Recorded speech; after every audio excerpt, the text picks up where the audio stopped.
Sa Lunes, paparating na sila paring Berting ha. Kaya ikaw, Georgina, ihanda mo sarili mo. Kailangan maging maayos ang pakikitungo mo sa kanila. Siya ang magsasalba sa palayan nating nakasanla. Kapag naging mag-asawa na kayo, tutulungan na nila tayong matubos sa mga palayan natin. Wala na tayong magiging problema. Tay naman, ilang beses ko nang sinabi sa inyo na ayaw ko pa nga mag-asawa eh. Hindi pa ako handa. Wala pa sa utak ko yan eh. Hindi pa ako nakukondisyon sa mga ganyang bagay. Bakit ba ayaw niyo kong intindihin? Hindi mo rin ba naiintindihan ang kalagayan ng pamilya natin?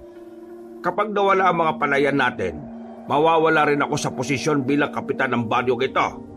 Unti-unti tayo maghihirap at hindi magtatagal kakain na lang tayo ng tira-tirang pagkain.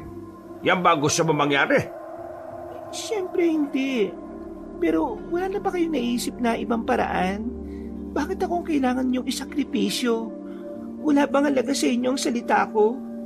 Hindi ko mahal yung sinasabi niyong si Brando eh. Kung may mas madali pang paraan, hindi naman kita kakailanganin eh. Isa pa, mabuting tao naman si Brando. Mabait at matalino pa. Hindi ka naman nalugi sa kanya. Nakapagtapos siya ng kuleyo sa kursong medisina. Ikaw, hindi mo nga tinapos ang pag-aaral mo kasi tamad ka. Kaya wala kang karapatang humindi. Ginawa ko makakaya ko para makatulong ka rito sa amin. Pero sinira mo ang edukasyon mo. Kaya huwag kang mag-inarte dyan. Di lumabas din ang totoo na wala ka naman talagang pakialam sa mga anak mo. Gusto niya lang kaming gamitin bilang kasangkapan sa pagiging kapitan mo at pagpapayaman nyo. Hoy, bantay-bantayan mo nga yung mga salitang sinasabi mo, ha? At baka hindi kita matansya. Ang kapal ng mukha mo para magsalita sa akin ng ganyan. Ano bang naiambag mo sa pamilyang ito, ha? Georgina, ang bibig mo. Igalang mo naman ang ama mo. Igalang? Bakit? Ginagalang niya ang karapatan ko bilang tao at bilang babae?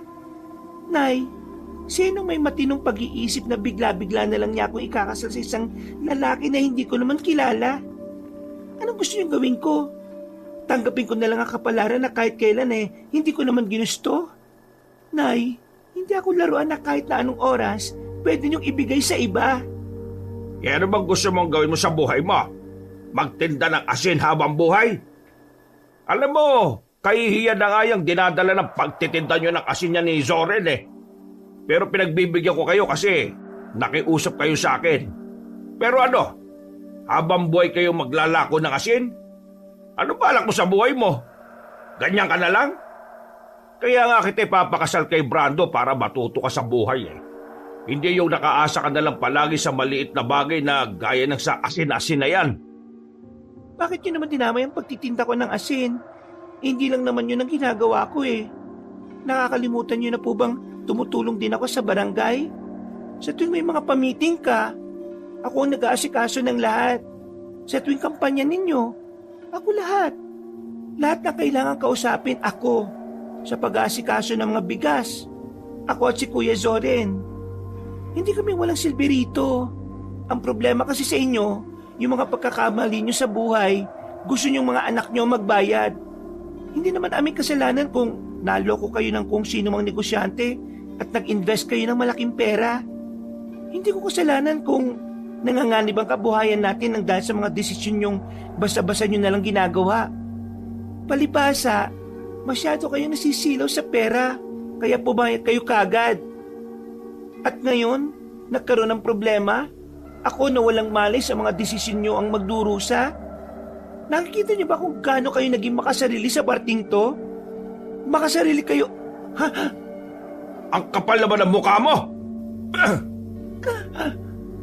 Tay, bakit kayo nananakit? Babae yan. Anak niyong babae sinasaktan niyo. Kulang pa nga yung sampal na yan para sa kawalan ng bodo ng babaeng yan eh. Matapos kong palamunin sa pamamahay kong ito ganyan na isusukli niyo sa akin? Napakakapal ng buka para pagsalita ako ng ganyan? Tama naman kasi lahat ng sinabi ni Georgina eh. Makasarili kayo. Kahit na kailan, hindi nyo naman inisip ang kapakanan namin eh. Puro ka nalang politika at pagpaparabi ng pera. Tingin nyo magkakaganito kami sa'yo? kung nakakaramdam kami ng tamang pagmamahal galing sa'yo? Galing sa inyo? Wala kami maramdaman kahit nakatiting eh. Hoy, isa ka pa. Kaya nagiging tarantado ang babaeng ito eh, dahil sa'yo eh. Kinukonsinti mo palagi, hindi ko siya kinukonsinti. Mas siya lang ang kinakampihan ko kasi dati pa, siya lang ang may tamang sinasabi kapag magkausap kayong dalawa. Lahat ng lumalabas sa bibig mo noon pa. Pera, politika, barangay, palayan, negosyo. Kung hindi nyo kami kayang mahalin bilang anak nyo, sana man lang, huwag nyo na lang kami sinasaktan. Lahat ng ito ginagawa ko para din naman sa inyo eh. Para sa kinabukasan ninyo. Hindi. Hindi namin gusto ang kinabukasan na hinuhulman nyo para sa amin. Magulo ang kinabukasan na ginagawa nyo para sa amin. Gusto namin tahimik, mapayapa at walang bayad na kung anumang panlalamang sa kapwa. Tay, huwag na tayong maglokohan. Kahit na minsan, hindi nyo inisip ang kinabukasan namin. Iniisip nyo lang kung paano kami magkakaroon ng pakinabang sa inyo. Abat, tarantado ko rin pala o ano? Sasaktan nyo rin ako? Sige, gawin nyo. Kung yan ang makakapagpagaan ng kalooban nyo, gawin nyo. Diyan naman kayo magaling, di ba? Ang manakit ng tao. Tama na, Soren. Sige na. Kumain na lang tayo at saka na natin. Isa pa kayo na eh. Ikaw ang ina ng tahanan na ito. Pero hinahayaan mo lang na mangyari ito. Nakatingin ka lang.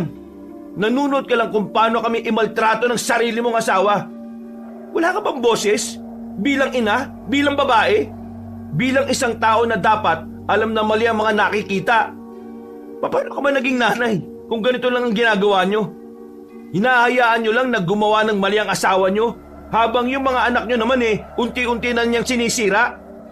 Hay! Ang bibig pa! Hindi ako titigil sa kakasalita ng ganito. At hindi ako magsasawa na iparinig sa inyong lahat yung mga bagay na ayaw niyong marinig. Kung yun lang ang natitirang paraan para matauhan kayo, gagawin ko yun kahit hanggang sa dulo ng hininga ko. Ngayon, kayong dalawa, kung hindi nyo kaya maging magulang sa amin, wag na wag nyo kaming saktan. Itakwil nyo kami? Sige lang, gawin nyo. Tignan natin kung kaya nyo mabuhay ng walang anak na pinakikinabangan. At pwede ba? Wag na wag nyo nang sasaktan si Georgina. Kasi sa susunod na mangyari to, hindi na ako magdadalawang isip na lumaban sa inyo. Lalong-lalo na kayo, Tay. Abat, ano ang pinagmamalaki mo, ha? Ipinagmamalaki ko? Pinagmamalaki kong lumaki kami ng mabuti at maayos na tao. Kahit na hindi naman kami inaruga ng maayos ng mga magulang namin. Sira ulo ka talaga. Tara na, Georgina. Sa labas na lang tayo kumain. Hinawakan na ni Zoren ang kamay ng kababata niyang kapatid at saka nilang nilisan ang bahay nila. Nanggagalaiti naman ang kanilang ama sa galit, habang ang kanilang ina naman ay natulalan na lamang sa pagkainan. Napapayak na lamang ang dalaga. Bumuntong hininga na lang din si Zoren. Noon pa man kasi, problema na talaga nila ang ugali ng kanilang ama. Hindi na nila ito mababago sa matandang lalaki. Kahit na anong pakiusap nila, hindi naman yon nakikinig sa kanila. Kaya naman, para makaiwas sa mas malaki pang pagtatalo, minabuti na lamang nilang tumungo sa kubo na malapit sa kanilang sakahan. Doon na lamang sila kumain. Sakto kasing wala ring trabaho ang mga tauhan ng kanilang ama. Ito na lang nabili ko sa palengke. Wala na akong inabutan dun eh. Tsaka anong oras na rin. Teka, sindihan ko lang tong gasera natin. Kuya, bakit pa ganun ang mga magulang natin? Kahit kailan ba, hindi nila tayo minahal? Georgina, ramdam ko na minahal naman nila tayo. Pero alam mo naman ang panahon. Binabago nito ang pananaw ng tao sa mga bagay-bagay. Kaya siguro ngayon, nagbago sila. Lalo na nung dumating sa buhay natin yung kasaganahan. Ang lalim mo naman masyado. Lalim? Ang babaw na nga niyan eh. O sige na, kumain ka na. Ayos lang ba talaga na dito tayo maghapunan? Ayos lang naman. Maganda nga ang view natin eh. Tingnan mo, palayan, taniman. Tapos, bilog pa ang buwan ngayon. Kuya, ayaw ko may sa sinasabi ni tatay. Hindi pa ako handa mag-asawa eh. Magjowa nga, hindi ko pa nga kaya, mag-asawa pa kaya. Huwag ka mag-alala. Hindi ko naman nahayaang mangyari ang gusto ng tatay natin eh. Huwag mo siya masyadong isipin. Mai-stress ka lang. Ang isipin natin ay yung misyon na kailangan nating gawin. Biglang nabalot ng pagiging seryoso ang kanilang usapan. Noong mga sandaling yon, parehong nagbago ang kanilang mood. Dahil naalala na naman nila ang mga palihim nilang ginagawa sa buhay. Walang kaalam-alam ang kanilang mga magulang at ang ilan nilang kakilala na bukod sa pagtitinda ng asin, ang magkapatid pala ay dekalibreng birador ng aswang sa ibang baryo. E ano na bang balita sa mga kasama natin pinadala sa baryo ng mga aswang? Yan, hindi ka kasi nakikibalita kaya wala kang kaalam-alam eh. Sabihin mo na lang kasi. Isa na lang nakabalik. Karamihan, namatay. Sabi ng isang tropa, kinain sila ng isang mabangis na aswang na hanggang ngayon, hindi pa rin malaman kung anong uri ng aswang yon. Pumunta kaya tayo mamaya. Gusto ko mabisita si Mang Yoyong eh. Oo, pero bukas, pupunta tayo. Pero bago yun, ayusin muna natin yung mga asin natin sa bodega. Baka mamaya ipisin ng utak ng tatay natin ipatapon yun. Ipatapon niya? Wala naman siyang ginawang maganda sa buhay ko eh. Ay, hayaan mo na. Magmula naman ngayon wala naman na tayong pakialam sa kanya. Ipinagpatuloy na lamang nila ang kanilang kinakain. Pagkatapos, pinauna na muna ni Zore ng kanyang kapatid sa bodega kung saan naroon ang mga asin. Habang wala pa naman siyang ginagawa, tumungo na lamang siya sa bahay ng kanyang kaibigan. Si Mikoy, ang kaibigan niyang gustong-gustong maging apprentice niya. Mula kasi nang malaman ni Mikoy ang lihim niyang ginagawa, para na itong bata na umiidolo sa kanya. Uy! Idol! Para kang timang, huwag mo nga akong tinatawag na idol. Bakit? Idol naman talaga kita eh. Magaling ka kaya lumaban sa mga aswang. Uy, kakatawag mo sa akin ng ganyan. Baka maalaman ng iba kung sino ko ha. Ito naman, seryoso masyado. Teka, bakit ka ba nandito? Namiss mo ako, no? Pinagsasabi mo. Gusto ko lang tumambay, no? Wala ako. Nag-away kayo ni Mang Dante, no? Oo, ano pa nga ba? Ay, naku naman. Sinasabi ko na nga ba talaga eh. Diyos ko naman, bakit ba nandiyan pa rin kayo sa bahay ng mga magulang nyo? Di ba nasahod din naman kayo sa pagiging manunugis? Oo, nasahod din naman kami. Pero hindi naman kami pwedeng umalis kagad sa poder nila eh. Baka kapag nawala kami sa kanila, mato ng atensyon nila sa amin. Baka malaman pa nila kung anong tinatago namin. Kung sa bagay, tama ka naman. Ano naman plano nyo? Hayaan na lang namin sila sa ugali nila. Pero hindi ako papayag na ikakasal nila si Georgina sa kung sinong lalaki lang. Sa akin mo na lang kasi pakasal yung kapatid mo. Magtigil ka nga. Hindi ka nga gusto ni Georgina eh. Tanggapin mo na lang ang katotohanan. Ito naman, di man lang sumakay sa trip. Ang mabuti pa, tulungan mo na lang akong magsibak ng kahoy dito. Wala akong magawa eh. Ako na naman kasi ang mag-isa rito. Nung mga sandaling yon, pinagtuunan na lamang nila ang pagsisibak. Pagkatapos, tamang kapilang sila sa bakuran. Kwentuhan ng kung ano-ano. Sinusulit na ni Zore ng mga pagkakataon dahil alam niya na sa susunod na mga araw, mas magiging komplikado na ang lahat para sa kanila. Kinabukasan, maagang nagising ang magkapatid. Inianda na nila ang kariton na lagi nilang tulak-tulak. Kalalabas lang nila ng bakuran ng bodega. Biglang sinalubong sila ni Mang Dante at ng isang lalaki ang dalawa. Napatigil naman si Zoren at Georgina. Nagtatakang nakatingin sa kanilang ama. Georgina, narito na si Brando. Siya ang lalaking sinasabi ko sa iyo na magiging asawa mo. Hello, Georgina. Maganda ka pa sa umaga. Huwag mo akong kausapin, hindi kita gusto. Georgina, ang sinasabi mo naman? Ang kulit niyo naman kasi tay eh. Hindi ka ba talaga nakakaintindi na ayaw ko pang mag-asawa? At tingnan mga lalaking yan, mukhang pinagli sa sama ng loob. Hoy, umayos ka nga ng ugali mo. Hindi ganyan ang tinuro namin sa'yo, ha? Sus, may itinuro ba kayo? Padaanin nyo na lang kami. Kailangan namin maglako ng asin. Asin? Naglalako kayo ng asin? Bakit, bulag ka ba? Nakikita mo na, itatanong mo pa. Kung ako ang pakakasalan mo, hindi mo na kailangan maglako pa ng asin. Lahat ng gusto mo, Georgina, ibibigay ko. Lahat ng naisin mo, ibibigay ko ng walang pag-aalinlangan. Kaya naman, Georgina, tanggapin mo lang ang pagmamahal ko, pangako. Ibibigay ko sa iyo mundo. Ay naku, tigilan mo nga ako, hindi kita kilala. Pang-ahit nga ng bigote, wala ka eh. Bitiwan nyo nga muna yan at pumasok kayo sa bahay. Kakausapin mo si Brando, Georgina. Hindi ko alam kung mahirap ba talagang intindihan ang sinasabi ko o sadyang mahina lang talaga ang pangunawa ninyo.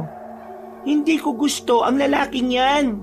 Padaanin nyo na lang kami dahil meron pa kaming pupuntahan. Malimig ka! Pumasok ka sa bahay at tumarap ka kay Brando. Hindi na nagsalita ang magkapatid.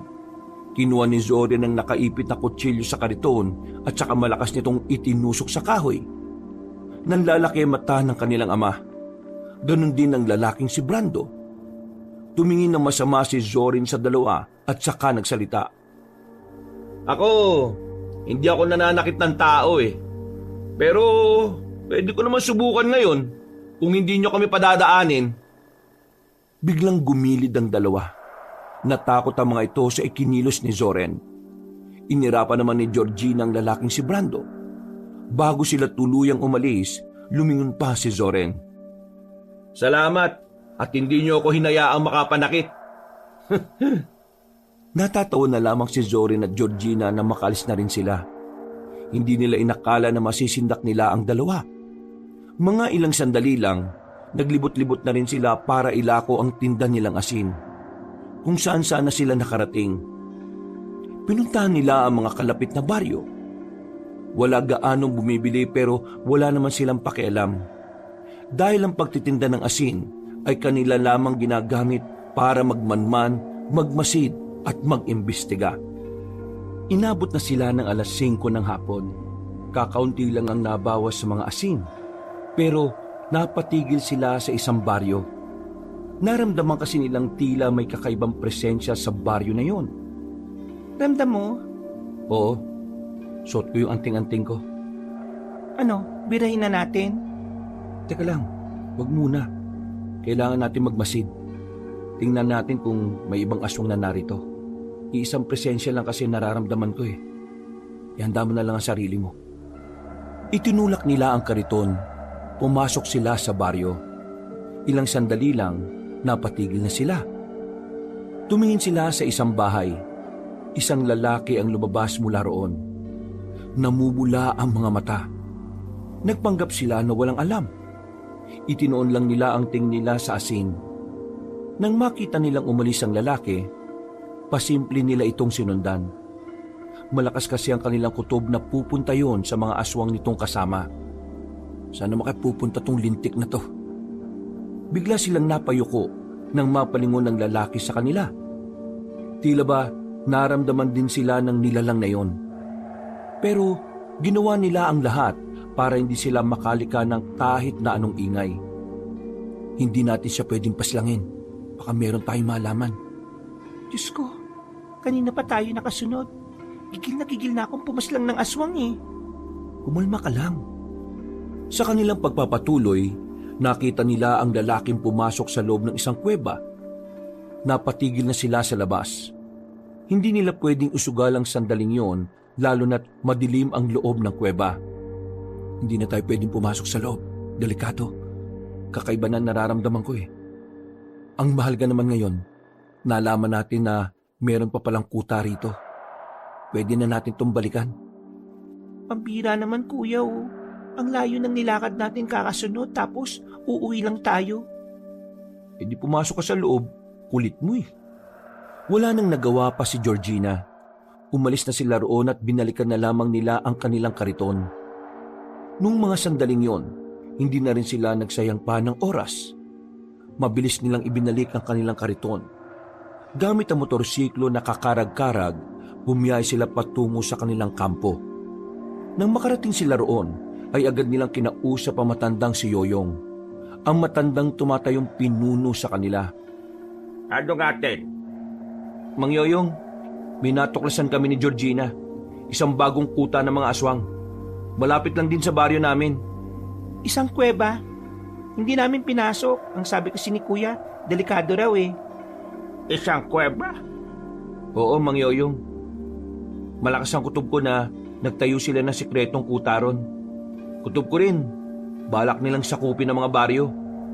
Marahil sa paparating ng pulang buwan, gagawin nila ang plano nila. Pulang buwan?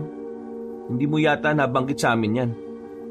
Ang pulang buwan, ang gabi na kung saan ang kanilang pagpaparami ang pinakamahalaga sa kanila. Sa gabing yon, nagtatalik ang mga aswang, nangyayanggaw, at kung ano-ano pang paraan para dumami sila. Teka, may ganyan pala? Bongga ah. Pero kailan naman yan? Sa katapusan ng buwan na ito. Kaya yun ang kailangan nating paghandaan. Ikaw, Zorin at Georgina, kailangan ko kayo sa laban na ito. Kaya mag-iingat kayo palagi. Hindi pwedeng may mangyaring masama sa inyo. Maayos na natapos ang kanilang pag-uusap. Bumalik na lang muna ang dalawa sa kanilang bahay. Masyado na rin kasi silang napapatagal doon. Kailangan na nilang magpakita sa bahay nila para hindi maginala ang kanilang mga magulang. Nang pumasok sila sa sala, sinalubong agad sila na matandang si Dante. Galit na galit ito. Kung wala nga lang si Zoren noong mga sandaling yon, baka nasaktan na naman ito ang dalaga. At ang kapal na naman ang mukha ninyong magpakita pa sa pamamahay ko. Matapos nyo kong ipahiya kay Brando. Mga wala na talaga kayong silbi sa buhay ko. Hindi ka naman kasi makaintindi tayo eh. Paulit-ulit na lang tayo rito. Ikaw ang hindi makaintindi. Si Brando ang susi para masalba natin ang lahat ng kabuhayan natin. Kung hindi ka magpapakasal sa kanya, mawawala ang lahat ng meron tayo. Kung mawala man kung anong meron tayo, maganda na rin siguro yun. Para naman kahit papano eh, mawala na rin ang mga kinalolokohan mo. Baka sakaling makita mo na rin ang halaga naming anak mo kapag wala na sa'yo mga bagay na meron ka. Ha! Ang dali lang sa iyo magsabi ng ganyan dahil hindi naman ikaw ang naghirap nito. Palibasa, pinakinabangan mo lang din ang buhay na meron tayo ngayon. Tama na, Tay. Pagod na ako eh. Gusto ko nalang magpahinga. Tanggapin nyo na lang kasi na hindi nyo kami pwedeng kontrolin. Ha! Darating din ang araw na lalapit kayo sa akin para hingin ang tulong ko. Hindi na mangyayari yan. Georgina, tara na, magpahinga na tayo. Kahit na gustong-gusto ni Mang Dante na palayasin ng dalawa, wala rin naman itong magawa. Dahil kapag pinaalis niya si Georgina, mas lalong mawawalan siya ng pag-asa na maisalba ang lahat ng meron siya. Wala ka bang alam na pwedeng tirhan? Ayoko na rito eh. Wala eh. Magtiis na lang muna tayo rito. Buryong-buryong na ako dito. Kapag nakikita ko si tatay, para akong nawawalan ng gana sa buhay eh. Magtiis ka na lang. O sige na, papasok na ako sa kwarto ko. Isinarado na ng binata ang pintuan. Pagiga nito ay halos 1 oras pa muna itong nakatingin sa dingding. Kung ano-ano ang mga naiisip. Pero kalaunan, nakaidlip na rin siya. Kinabukasan ng umaga, nagising na lamang si Zoren dahil sa mga naririnig niyang ingay sa labas. Agad siyang sumilip sa bintana. Nakita niya ang mga nagkukumpulang tao sa kabilang bakuran. Lumabas siya. Nakita niya si Georgina na nakikichismis na rin pala sa labas. Oh, ano nangyayari? May kinuwento si Mang Delio. Yung mga kumpare doon niya kaninang madaling araw. Dinukot na mga hindi niya nakikilalang tao. Ano? Dinukot? Teka, ano pang nangyari? Mga nakasuot daw ng maskara, mga dumukot, mga nakaitim, tapos malakas daw. Kuya, naiisip mo ba yung naiisip ko? Oo, tingin ko nagsisimula ng mangolekta ng tao ang mga aswang para sa pulang buwan. Kailangan malaman to ni Mang Yoyong. Noong umagang yon, pagkatapos nilang maglako ng asin, tumungo na kagad sila sa kanilang kuta. Sakto rin kasi na noong mga sandaling yon, nagbibigay din ng sahod. Nagbayad na kasi sa kanila ang isang malaking pamilya na umarkila sa serbisyo nila. Pero agad naman nilang binalita kay Mang Yoyong ang mga nangyari. At dahil dito, pinakilos na ni Mang Yoyong ang kanilang mga kasamahan para magronda. Handa na ba kayong dalawa? Kayo ang mamumuno ng misyon na ito. Bakit? Hindi ka ba sasama sa amin? May iba akong gagawin. Kaya kayo na muna. Tandaan niyo, ang misyon na ito ay walang bayan. Hindi ito gaya ng mga nauna nating trabaho na meron tayong natatanggap. Gagawin natin tong bagay na ito dahil kailangan natin iligtas ang mga tao. Handang-handa naman na kami, Mang Yoyong. Kating-kati na nga kaming bumire. Pero kailangan nyo pa rin mag-ingat, ha?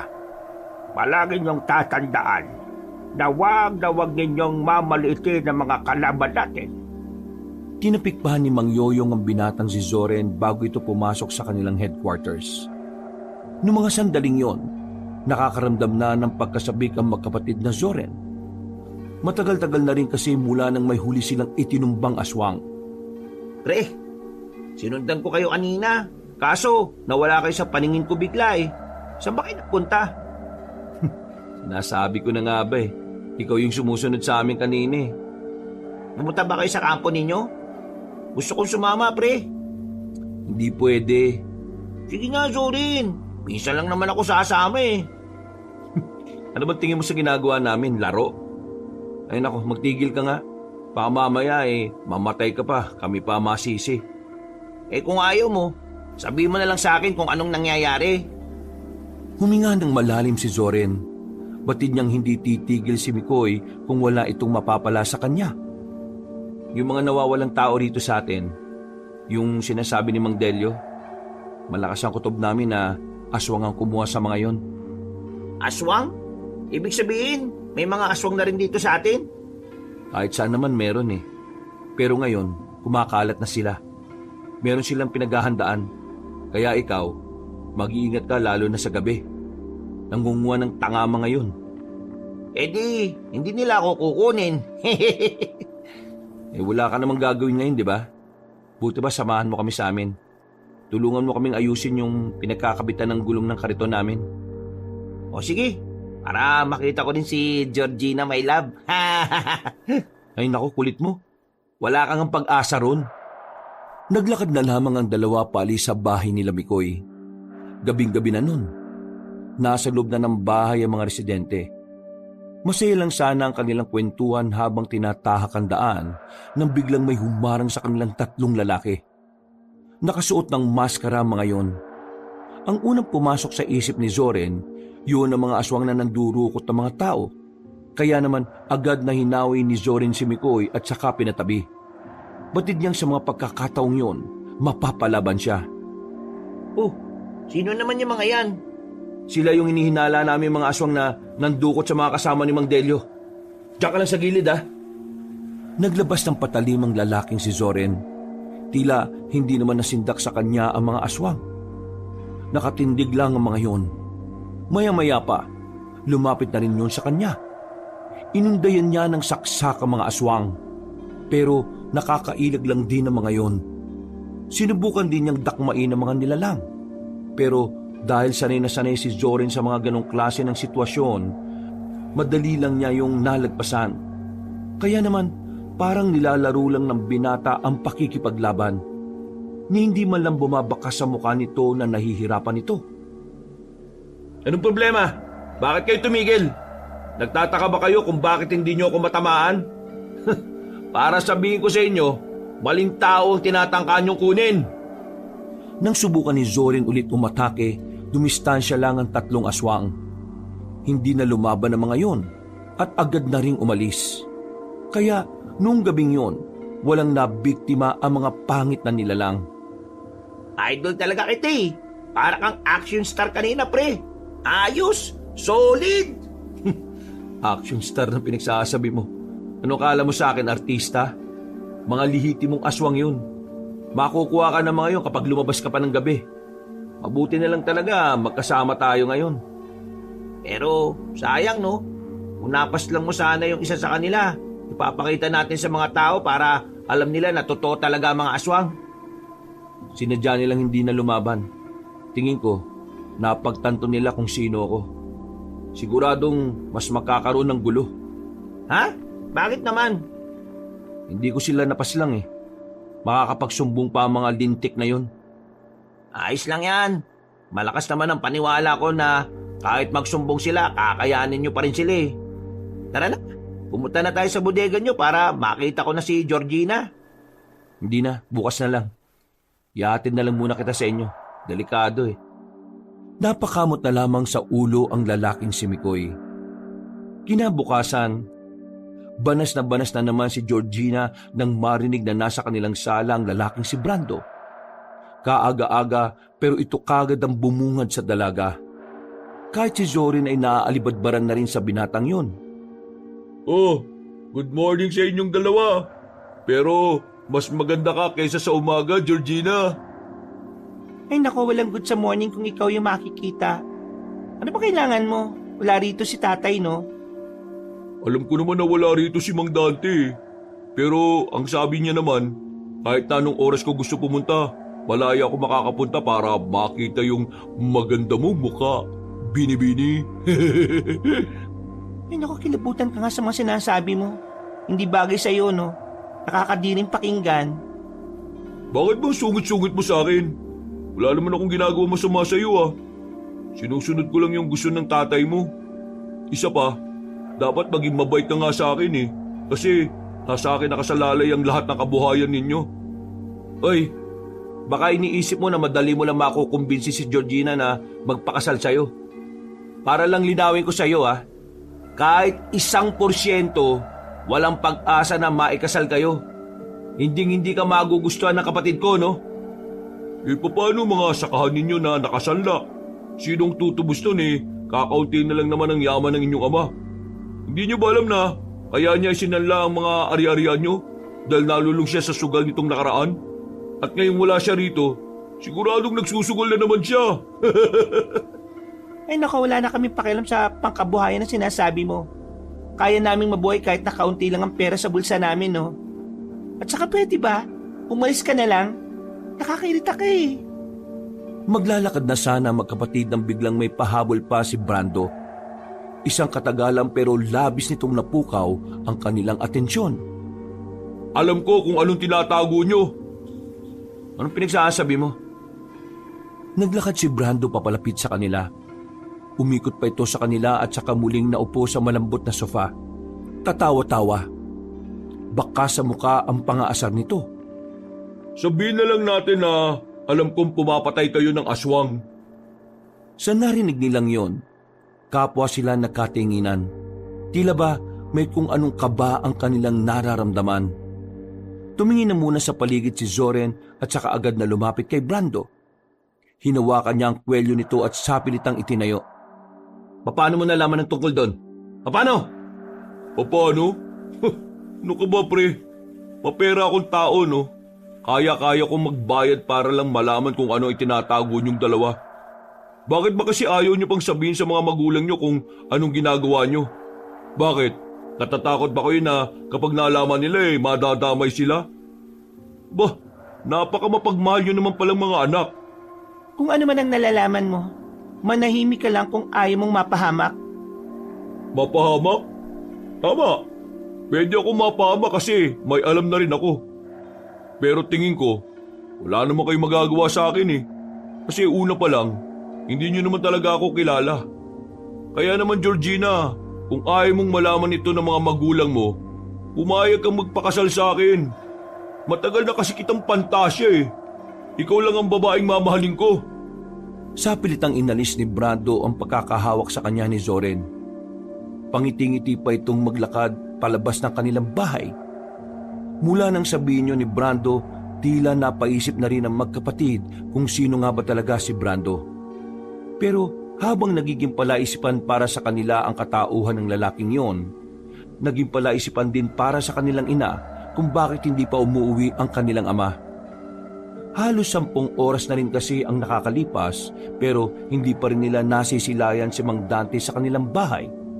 Kung ano-ano nang naiisip ni Aling Nadia. Ano na ba nangyari sa ama ninyo?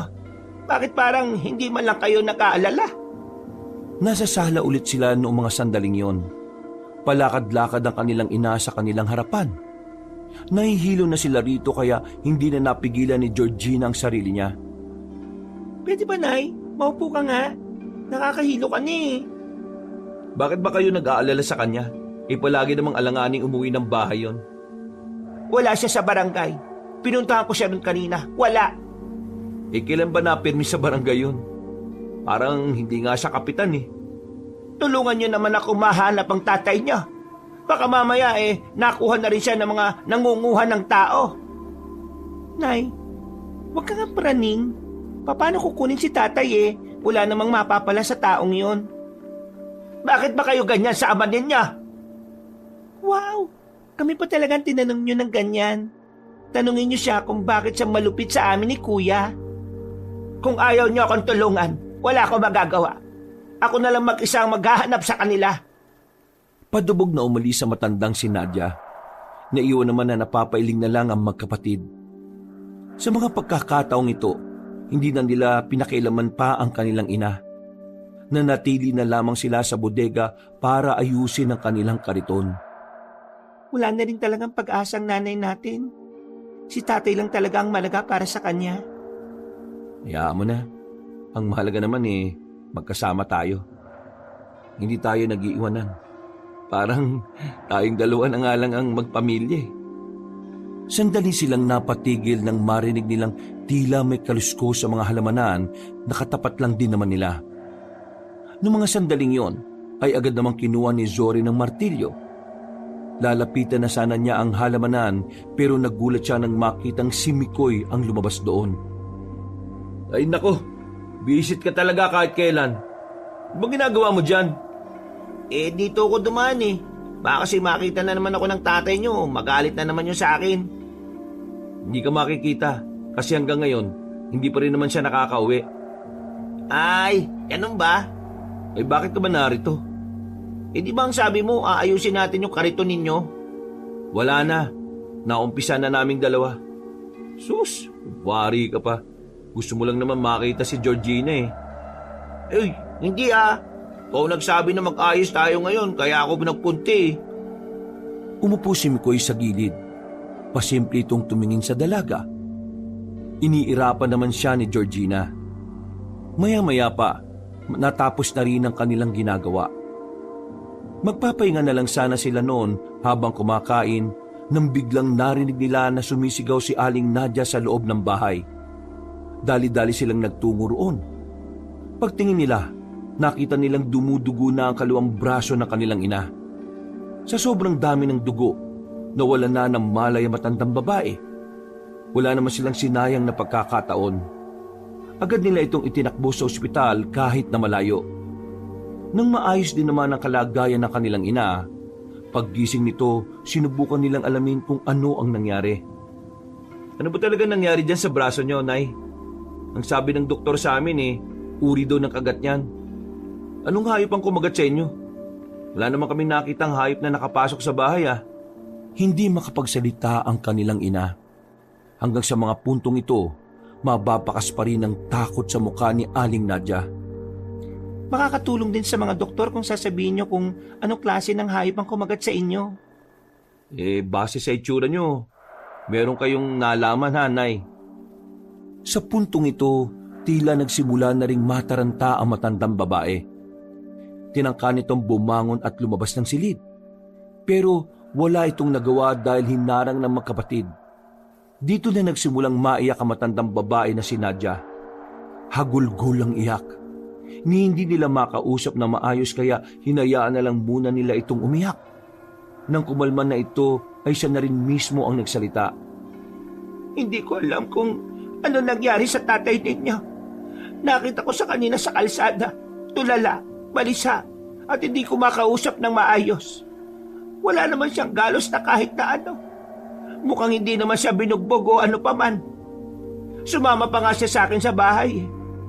Pero nang makabalik na kami sa bahay natin, bigla niya akong kinagat sa braso. Tapos nakakakilabot pa siya kasi para niyang sinisipsip yung dugo ko kanina. Hindi inaasahan ng magkapatid ang sinabi ng kanilang ina. Kaya naman agad na nagtindigan ang kanilang balahibo. Pareho sila ng naiisip. Ang kanilang ama na biktima ng yanggaw. Naguguluhan ng utak ni Zoren kung tama bang sabihin nila sa kanilang ina ang tungkol sa pagkakaintindi nila. Alam nilang hindi rin sila paniniwalaan ni Aling Nadia. Kaya naman minabuti nilang itago na lang muna sa matanda kung anuman ang kanilang nalalaman. Nakalabas na rin sila ng ospital at dakong 10:10 lang ng gabi ay nakabalik na rin sila sa kanilang bahay. Kahit na masama rin ang loob nila sa kanilang ina, hindi nila ito pinabayaan. Binantayan nila ito hanggang sa tuluyan na itong makatulog. Ang nakakapagtaka, paano nayanggaw si tatay? Kinuha rin ba siya ng mga nakamaskara? Kung kinuha siya ng mga yon, bakit siya pakakawalan? Meron silang pinaplano, di ba? Tingin ko, sinadya nilang gawing aswang si tatay dahil si tatay ang kapitan ng lugar na ito.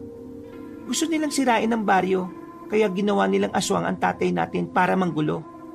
Para matuon ang atensyon natin sa kanya at hindi sa kanila. Oo nga, no? Walang ya. Kung tama ang sinasabi mo, napakatalino ng ginagawa nila.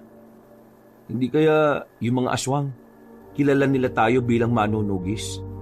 Kasi parang sinasadya din nila no? Kasi kung di nila tayo kilala, bakit bigla-bigla na lang idadamay si tatay? Yan ang hindi pa natin sigurado, kuya. Isang malalim na buntong hininga ang nagawa ni Zoren. Nababahala na siya sa mga nangyayari. Pakiramdam niya kasi, sa mga paparating na araw ay mas magiging kritikal na ang bawat kaganapan. Lalo na ngayon, magiging kalaban na rin nila ang kanilang ama. Kinabukasan, kumalat ang bali-balitang si Kapitan ay lulong na sa droga. Meron kasi mga nakakitang tao kay Mang Dante na parang wala sa sarili. Namumula ang mga mata at ang aamba pa. Kaya naman, maagang maaga pa lang ay may mangilan-ngilan nang nagtungo sa bahay nila. Galit na galit, pinagmumura si Mang Dante. Anong gagawin natin dito? Hindi naman natin pwedeng sabihin agad sa kanila na aswang na ang tatay natin. Baka mas lalo nila tayong pag-initan. Sige, ako nang bahalang kumausap sa kanila. Linisin mo na lang muna yung sugat ni nanay. Kasama ko naman si Mikoy Oo nga, Georgina, my love. Kami nang bahala rito. Aray, bakit ka nang babatok? Pinagsasabi mong my love. Dibdibang kita dyan Huminga ng malalim si Zoren. Kahit nalabag sa loob niya, kailangan niya itong gawin upang mapakalma ang mga tao. At para hindi sila madamay kung anuman ang galit ng mga residente kay Mang Dante. Lumabas siya. Tumahimik ang mga yon. Nakatingin sa kanya ng masama. Ramdam niya ang galit ng mga yon. Makinig kayong lahat. Matagal nang tama ang hinala ninyo. Hindi karapat-dapat maging kapitan ang ama ko. Kaya naman, naiintindihan ko kung saan ang gagaling ang inyong galit. Naiintindihan ko ang mga hinaing ninyo. Pero wag sana natin kalimutan na tayo ay mga tao pa rin. Na dapat ay may galang at pakikipagtao sa kapwa. Kaya kung maaari lang ay huminahon kayo. Ako man din at ang kapatid ko at ina. Wala ring ideya kung ano nangyayari sa tatay ko. Bigla na lang siya umuwi ng bahay at sinaktan niya ang nanay namin. Balisa siya at wala sa sarili. Kaya naman, wag mo sana kayo magagalit sa akin o sa amin. Hindi namin kasalanan kung ano man ang kasalanan niya. Sa halip na mag-away-away tayo, magtulungan na lamang tayong huliin ang aking ama. Na natitiyak kong narito lang din siya sa baryo natin. Tulungan niyo ako makuha siya. Dahil kung gagala-gala lang siya kahit na wala siya sa katinoan, baka makapanakit pa siya ng ibang tao. Pinapangako ko sa inyo na nakapag nahuli na natin siya, pipilitin ko siyang bumaba sa pwesto at ipapakulong siya kung ano man ang dapat niyang pagbayaran. Sa sinabing yon ni Zoren, tila kumbinsido na rin ang mga tao. Kumalma na ang mga yon. Nawala na ang mga sigawan at ingay. Unti-unti na ring nag-alisan ang mga yon. Pero ang mga sinabi niyang yon ay narinig pala ng buo ng kanilang ina. At sa kasamaang palad, hindi nagustuhan ng matandang babae ang kanyang mga sinabi. Wisit talagang buhay ito! Bakit mo naman sinabi yun sa mga tao? Dahil sa ginawa mo pinatunayan mo lang na merong ginagawang mali ang ama mo. Sinira mo ang imahe niya. Nay, wag nga kayong bulag. Kinagat ka na nga eh. Wala akong pakialam. Ang gusto ko, protektahan natin ang ama ninyo sa mga tao. Ano ko ba, Nay? May ginawang mali si tatay. Alam mo yan. Kinukurakot niya ang pondo ng baryo natin. Nagsusugal siya. Nilulustay niya ang pera sa sugal kaya siya nagkabaon-baon sa utang. Tapos, gusto mo pa rin protektahan siya? Protektor ka ng kriminal? Hindi kriminal ang tatay ninyo. Kung merong manghigit na nakakakilala sa kanya, ako yon. At kami, hindi namin siya kilala dahil lang hindi namin gusto ang mga ginagawa niya? Anong klaseng tao ka ba, Nay? Paano mo nagagawang konsintihin ng mga maling bagay? Pagmamahal. Yon ang dahilan kung bakit ko siya pinoprotektahan. Hindi pagmamahal ang ginagawa mo, Nay. Katangahan yan.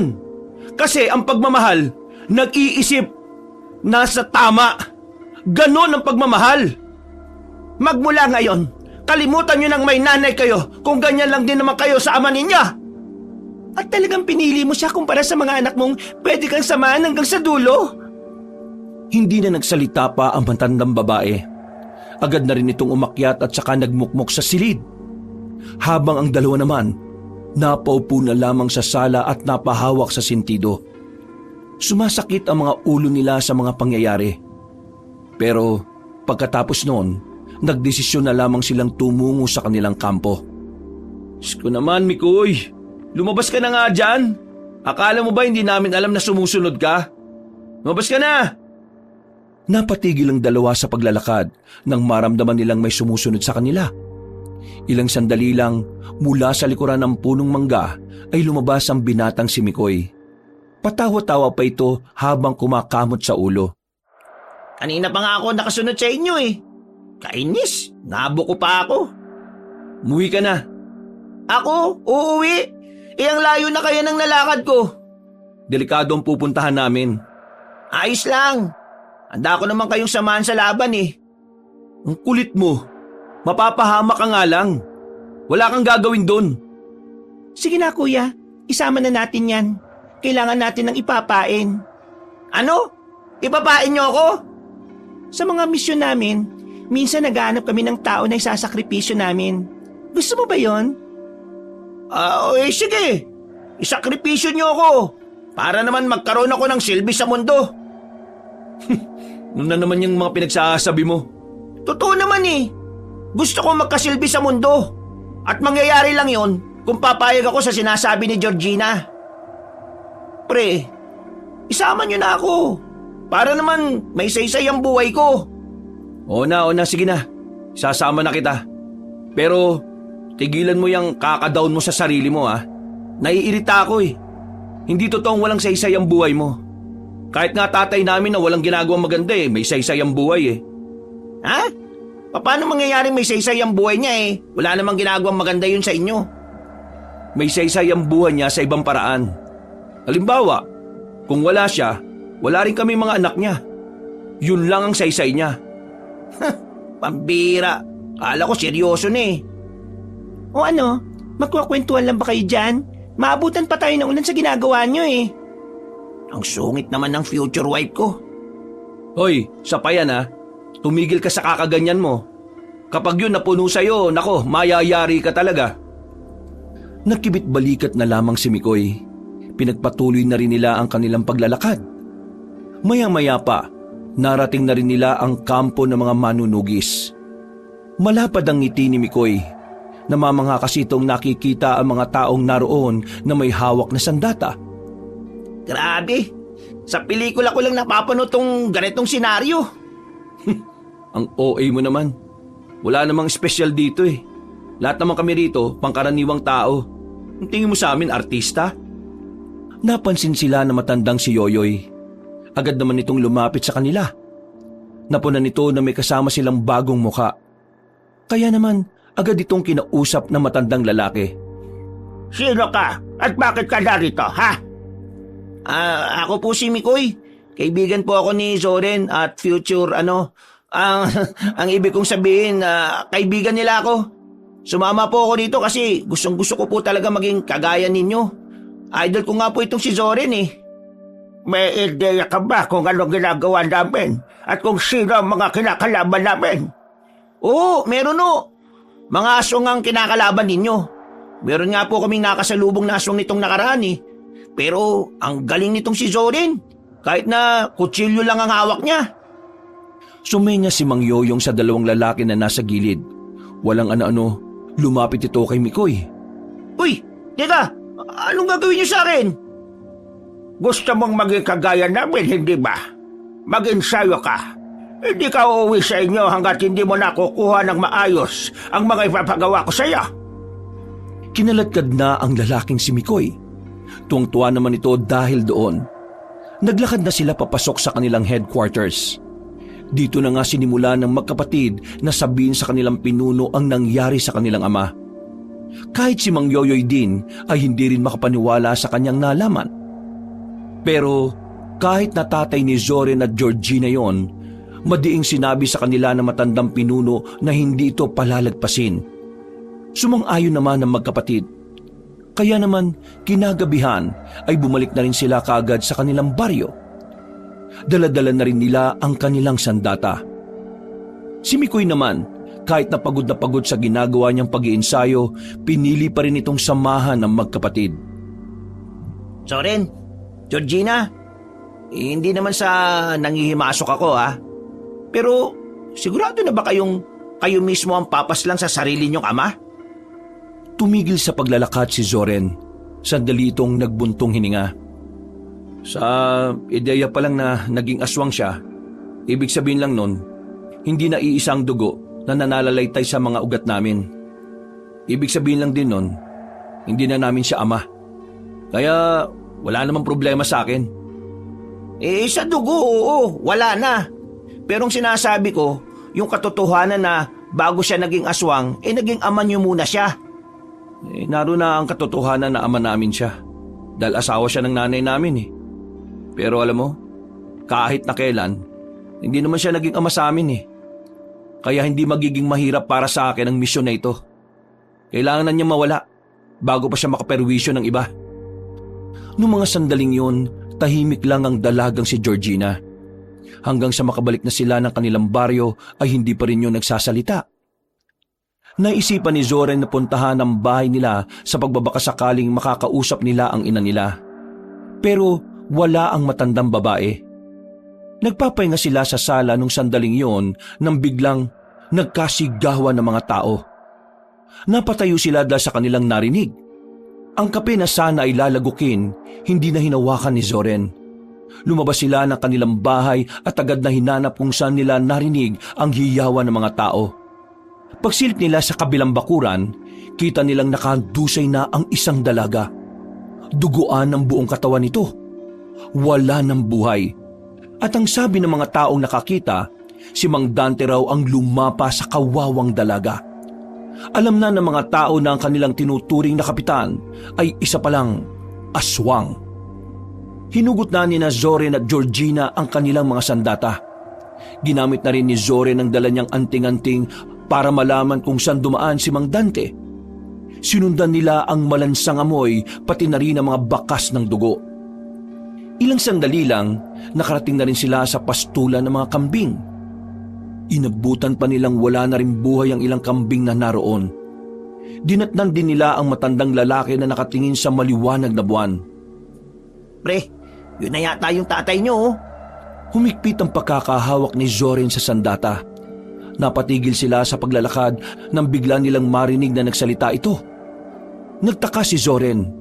Ang buong akala kasi nito, si Mang Dante ang uri ng aswang na walang katinuan at ang tanging nasa utak lamang ay kumain ng kumain. O sana mga anak kong isa palang manunuges. Anong nangyayari sa inyo? At bakit ka naging aswang? Akala ko ba wala kang pakialam sa akin, Zoren? Bakit ngayon interesado ka na ngayon sa nangyayari? Para malaman ko kung anong klase ng aswang ka at nang mapatay na kita. Humarap sa kanila matandang aswang.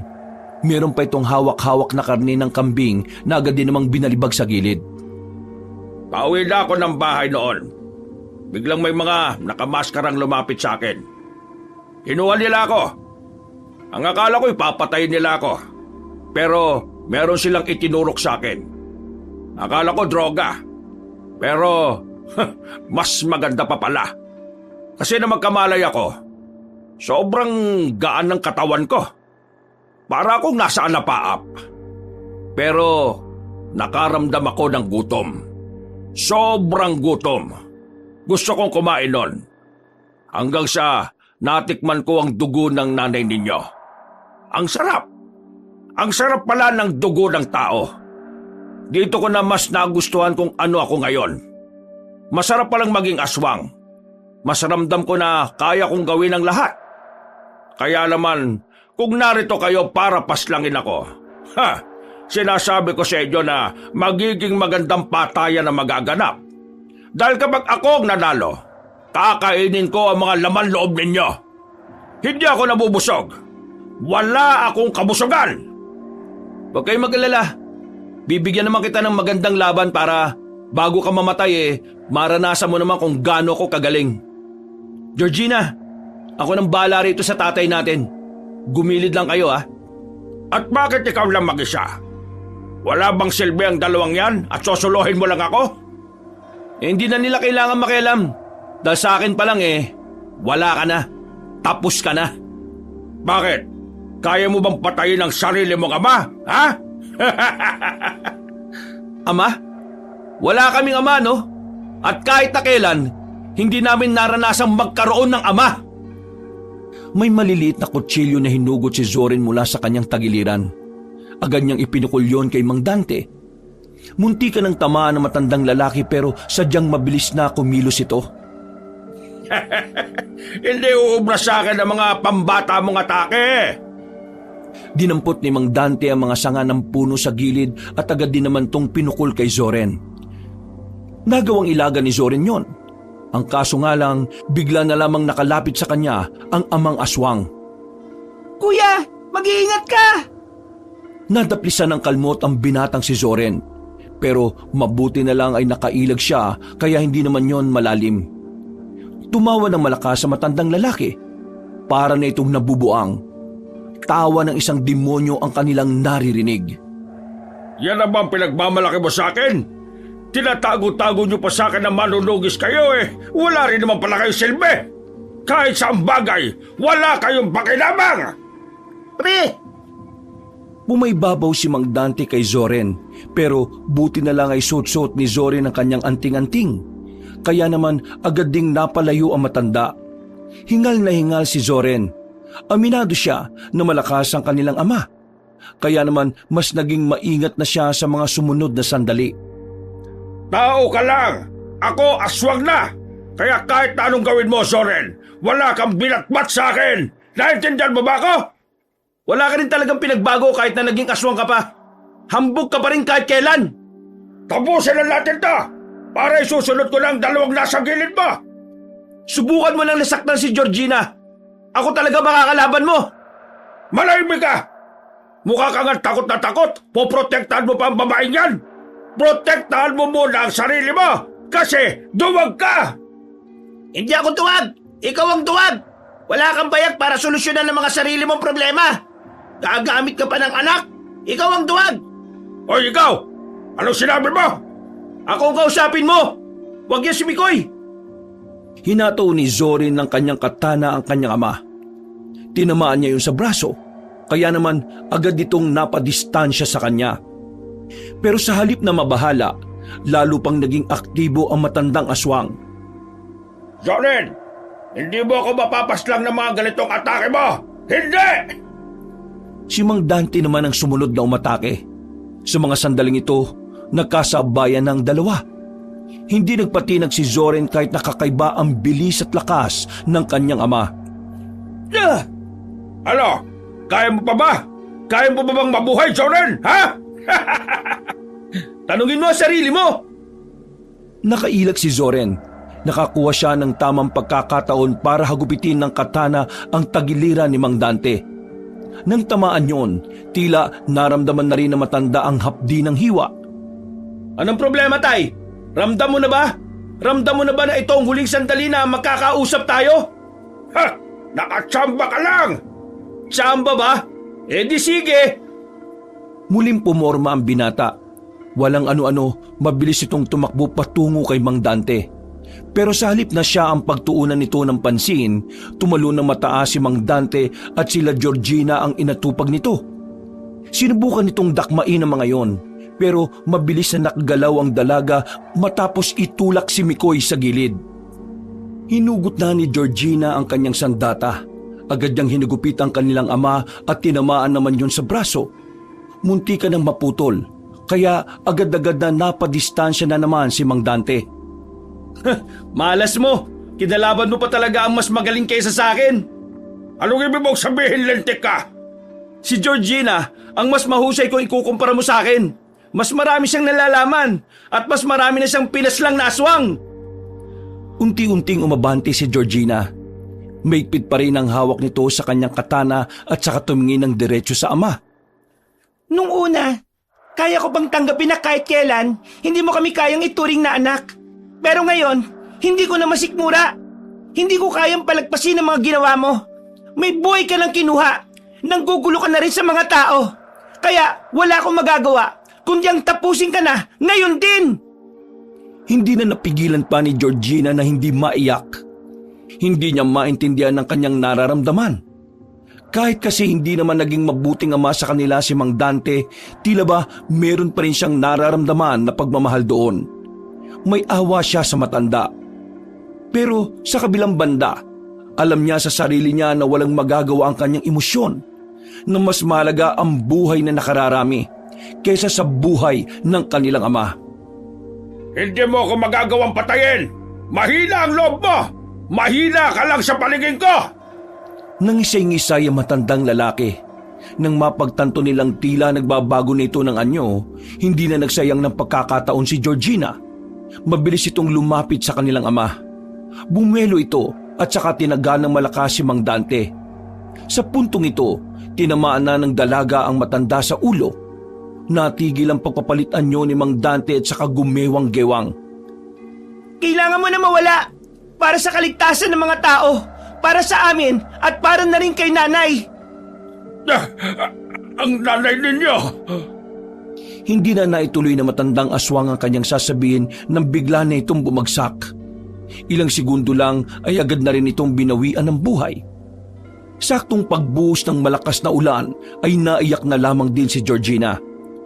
Umiiyak siya hindi dahil nagsisisi siya sa kanyang ginawa, kundi umiiyak siya dahil sa tuwa at galit. Natutuwa siya dahil sa wakas, nabawasan na rin ng isang tinik ang kanilang buhay. Nagagalit siya dahil sinisisi pa rin niya ang ama nila, na kung sana ay naging mabuti ito sa kanila, hindi hahantong ang lahat sa ganon. Nilapitan na lamang ni Zoren ang kanyang kapatid at saka niyakap ng mahigpit. Pagkatapos ng eksenang yon, naglakad na rin sila paalis. Basang-basa sila ng ulan nang makabalik na rin sila sa kanilang bahay. Inabutan nila roon na matandang babae na si Nadia. Nakita nito ang mga dala nitong sandata. Nanlalaki ang mga mata na parabang alam na kagad ng kanilang ina ang mga nangyari. Anong ginawa niyo? Bakit may mga dala kayong sandata? Nasaan na ang tatay ninyo? Wala na po si tatay. Anong wala nang sinasabi ninyo? Pinatay na namin si tatay. Ha? Anong sinabi niyo? Humagulgol na ng iyak ang dalagang si Georgina sa mga sandaling ito. Pero ang kanilang ina, hindi matanggap ang sinabi ni Zoren. Alam kong galit kayo sa tatay ninyo, pero ang gumawa ng kwento na gaya ng ganyan ay hindi ko matatanggap. Nay, wala na po si tatay. Kailangan namin siyang patayin bago pa dumami ang mga biktima niya. Sandaling hindi nakapagsalita ang matandang babae. Unti-unting nangilid ang mga luha nito. Aswang na si tatay, at kahit na anong gawin natin, hindi na siya may babalik sa dati. Puro kasamaan na ang tumatakbo sa utak niya. Kung hindi namin pipigilan yon, maraming mapiperwisyong tao. Ako ang pumaslang kay tatay. Ako ang... Walang hiya ka! Paano mo nagawa sa sarili mo yung ama? Ano ba? Hindi ka ba talaga nakakaintindi, Nay? Aswang na si tatay. Hindi na siya ang dating asawa nyo na kaya pang makaunawa ng kabutihan. Siya na nga lang ang natitirang nakakaintindi sa akin. Bakit niyo pa siya inalis sa buhay ko? Eh ano bang tingin niyo sa amin? Hindi niyo ba kami pamilya? Hindi ba pwedeng kami naman ang sandalan mo? Paano ko sasandalan ng mga taong pumatay sa taong mahal ko? Nakakatakot kayo. Hindi na kayo normal mag-isip. Ang ginawa namin ay para sa kapakanan ng mga tao. Hindi lang ito tungkol sa pamilya natin. At hindi lang din ito tungkol sa pagmamahal mo sa kanya. Lahat ng bagay sa mundo may hangganan, Nay. Masakit man isipin, pero ito na ang hangganan para sa kanya. Hindi na siya nabibilang sa mundo natin. Puro karahasan na lang ang naiisip niya. Kaya wala kaming ibang magagawa kundi ang gawin ng tama. Kung hindi mo yan maintindihan, ikaw na ang may problema, Nay. Bulag ka! Bulag ka sa pagmamahal ng isang taong kahit na kailan ay hindi naman itinuring na pamilya ang pamilya natin! Hindi na nakapagsalita pa ang matandang babae. Naupo na lamang ito sa sofa at natulala. Iyak lang ito ng iyak. At kahit na tumigil na ang malakas na ulan, hindi pa rin humuhupa kung anuman ang nararamdaman ni Aling Nadia. Tila nagdurugo pa rin ang puso nito sa pagkawalan ng kanyang asawa. Pero hindi pa rin pala doon nagtatapos ang kanilang problema. Dahil kasi sa pagkakabunyag ng pagiging aswang ni Mang Dante, nagdulot ito ng lalo matinding galit sa mga tao. Kaya naman sa parehong gabi, narinig na lamang nila ang mga taong nagsisigawan.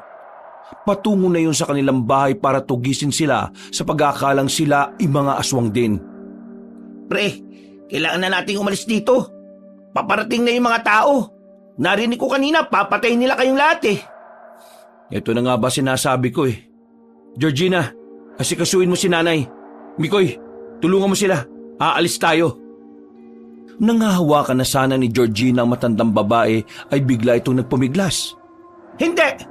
Hindi ako aalis sa bahay na ito! Narito ang alaala namin ni Dante. Kung gusto niyong umalis, lumayas kayo! Hindi ko kayo pipigilan! Kailangan na nating umalis sa bahay na ito, Nay. Kapag naabutan kayo ng taong bayan dito, kayo ang pagbubuntunan nila. Iisipin nilang aswang ka dahil naging aswang din si tatay. Wala akong pakialam. Mamatay na kung mamamatay. Nay naman, kahit na ngayon lang, makinig ka naman sa akin. Huwag na kayo magpanggap na meron kayong pakialam sa akin. Dahil kung talagang mahalaga ako sa inyo, hindi nyo aalisin sa buhay ko ang nag-iisang tao na meron ako. Pre, natatanaw ko na sila mula rito. Malapit na sila, oh. Nay naman, hindi ako sasama sa inyo. Pabayaan mo na siya kung ayaw niya sumama. Seryoso ka ba, kuya? Iiwan natin si nanay? Mapapahamak tayong lahat kung hindi natin iiwan yan. Siya na lang ang meron tayo. Visit naman talagang buhay to, oh. Nay naman kasi, sumama ka na kasi. Bahala kayo sa buhay ninyo. Nay, sige na. Bilihin mo naman kami kahit ngayon lang. Please, nagmamakaawa ko sa inyo. Pre, pasensya na pero kailangan ko tong gawin. Lumapit si Mikoy sa matandang si Nadia habang hawak ang isang plastik. Tinapat ni Mikoy ang plastik sa mukha ni Aling Nadia sabay pinalabas ang hangin mula roon. Maging si Zoren at Georgina ay hindi rin kinaya ang amoy. Aling Nadia, pasensya na po ha. Utot ko po yan eh. Pasensya na. Sa sobrang baho ng naamoy ni Aling Nadia, nawalan ito ng malay. Buti na lamang ay nasa ni Mikoy ang matanda. Ito na rin ang nagbuhat dito. Kailangan na natin makaalis. Oo, kailangan na talaga. Visit ka. Sobrang baho ng utot mo. Kahit ako muntik na mawalan ng malay eh. Ayos lang ba si nanay? Mukhang ayos lang naman siya. Utot lang naman yun eh. Bago pa makarating ang taong bayan sa harapan ng kanilang bahay, ay dali-dali na rin silang nakaalis doon. Nakahinga naman ng maluwag ang magkapatid. Nung mga sandaling yon, naisipan nilang dalhin na lamang si Aling Nadia sa kampo ng manunugis. Buti na lang ay nagising ito kung kailan nakarating na sila roon. Ah, sino ang matandang yan? Sa mga sandaling ito, kalmado na ang kanilang ina. Tulala lamang ito sa malayo at hindi nagsasalita. Nanay po namin siya. Pansamantala muna siya dito, kung ayos lang po. Wala namang problema. Pero ano ba nangyari? Pinuntahan kami ng taong bayan. Nalaman na kasi nilang aswang si tatay. Buong akala nila, aswang din kami. Kaya eto, kinailangan na muna naming umalis doon. Hindi naman namin pwedeng patulan ng mga yon. O sige, ipasok niyo na muna yun doon at nang mapakain. Mikoy, pre, ikaw na munang bahala kay nanay ha. Aling Nadia, tara na po. Promise, hindi na po kita papamoyin ng utot ko ulit. Emergency lang po kasi yung kanina eh. Tahimik namang sumunod sa binata ang matandang babae. Kailangan na nating sugurin ang kuweba na sinasabi ninyo. Nakakuha kami ng impormasyon na ang kuwebang yon, doon nila nilalagay ang lahat ng aswang na bago nilang recruit. Kung hindi natin mapipigilan yon, mapapalibutan ng buong lugar natin ng mga kuta ng mga aswang. Mas mahirap kapag marami na sila. Sabihan niyo lang po kami kung ano po ang kailangan namin gawin. Mag-uusap tayo bukas. Sa ngayon, asikasuhin niyo na muna ang nanay ninyo. Siguradong nalungkot siya sa pagkawala ng tatay ninyo. Tumungo na lamang ang magkapatid at saka pumasok na rin sila sa loob. Inasikaso nila ang kanilang ina. Pero hanggang sa mga sandaling yon ay hindi pa rin sila nito pinapansin. Hindi pa rin yun kumikibo. Nakatingin lang yun sa kung saan. Bumuntong hininga na lamang si Zoren. Nakakaramdam siya ng konsensya ng tangkay niyang iwan na lang nila ang kanilang ina. Georgina, pasensya ka na kanina kung ano man ang mga nasabi ko ha. Tensyonado na ako kanina eh. Ayos lang naman sa akin, naiintindihan kita. Pero kuya, huwag natin sukuan si nanay. Hindi siya kagaya ni tatay. Alam ko na alam mo na biktima lang din siya ng pagmamanipula ng ama natin. Oo, naiintindihan ko naman ang sinasabi mo. Pero ngayong wala na si tatay, hindi ko alam kung anong gagawin natin. Lalo na sa nanay natin. May iwan natin siya lagi dahil na rin sa magiging misyon natin dito. Mababantayan naman siya rito eh. At tingin ko, hindi naman siya pababayaan ng mga kasama natin dito. Sumang-ayon na lamang ang binatang si Zoren. Matapos ang kanilang pag-uusap, natulog na rin sila sa iisang tent kasama ang kanilang ina. Kinabukasan ng umaga, wala na sa higaan ng matandang babae. Natatarantang bumangon si Georgina sabay ginising si Zoren. Dali-dali silang lumabas. Naabutan nila ang nanay nilang nakaupo sa gilid ng bakod. Nakangiti habang nakatingin sa malayo. At ang mas nagpakurot ng kanilang damdamin ay ang pagsasalita nito nang wala namang kinakausap. Lumapit sa kanila si Mang Yoyoy. Ito kasi ang nakakita kung ano ang ginagawa ng kanilang ina na halos 2 oras na nitong nakaupo roon. Paulit-ulit niyang binabanggit ang pangalan ng ama ninyo. Tumatawa siya at parang kinakausap niya sa kung saan ang ama ninyo. Zoren, Georgina, hindi naman sa pero sa tingin ko, nasisiraan na ng bait ang nanay ninyo. Napayak na lamang ang babaeng si Georgina sa kanyang kuya. Masakit para sa kanilang dalawa na makitang nagkagano ng kanilang ina. Lalong-lalo na si Georgina. Sinisisi niya ang kanyang sarili dahil siya ang pumaslang sa kanilang amang aswang. Huwag kayo mag-alala. Mamaya narito ang asawa ko at ang anak kong panganay. Sila ang mag-aasikaso sa ina ninyo. Kailangan niyo munang ituon ang atensyon niyo sa misyon. Dahil mamayang gabi, sisimulan na natin ang paglusob. Magkakaalaman na. Tinipik na lamang ni Mang Yoyoy sa balikat si Zoren. Umalis na rin ito at naiwan silang dalawa. Noong mga sandaling yon, ay hindi pa rin matigil sa pag-iyak si Georgina. Georgina, wala kang kasalanan. Ginawa mo lang ang tama. Naintindihan mo ba ako? Pero kuya, ako kasi pumatay kay tatay eh. Hindi mo siya pinaslang. Niligtas mo lang ang buhay ng mas maraming tao. Sa buhay, minsan kailangan mo talaga masaktan para mas mapagtanto mo kung ano ang tama.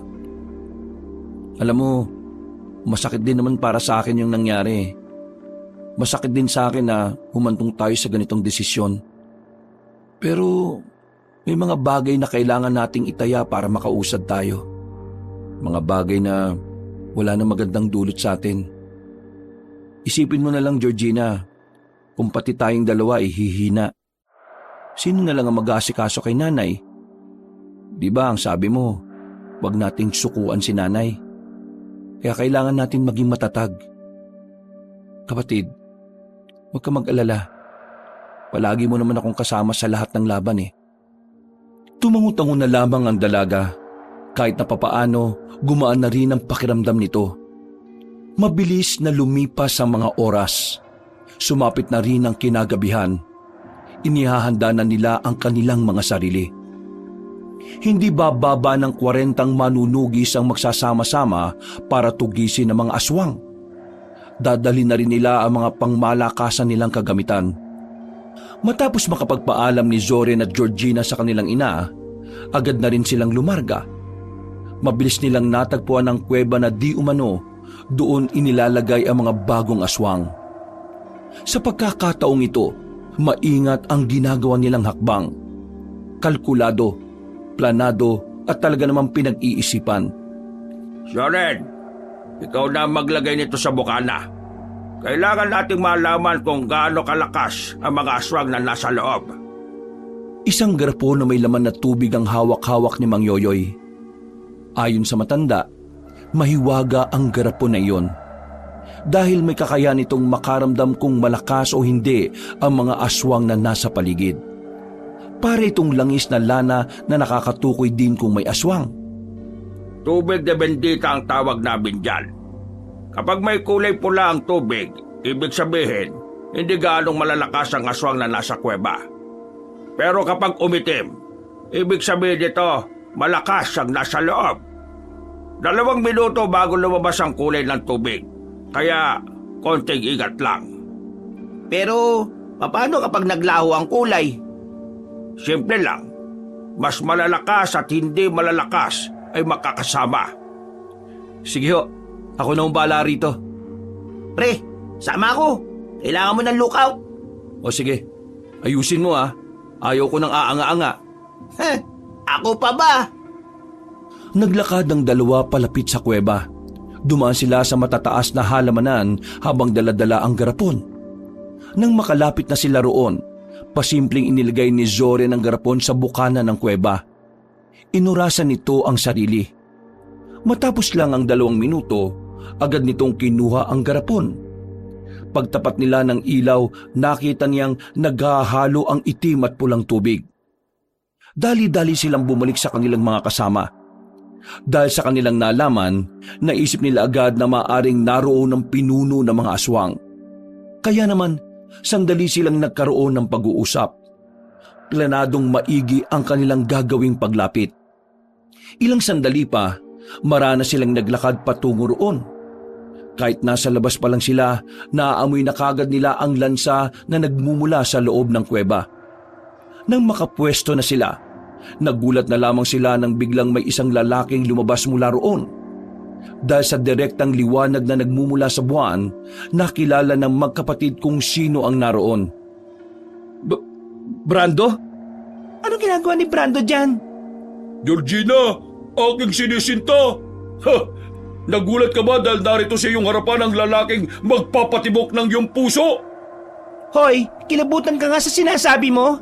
Anong ginagawa mo dyan? Kagaya nga na sinabi ko sa inyo, hindi niyo pa ako kilala. Pero ngayong gabi, magpapakilala ako sa inyo.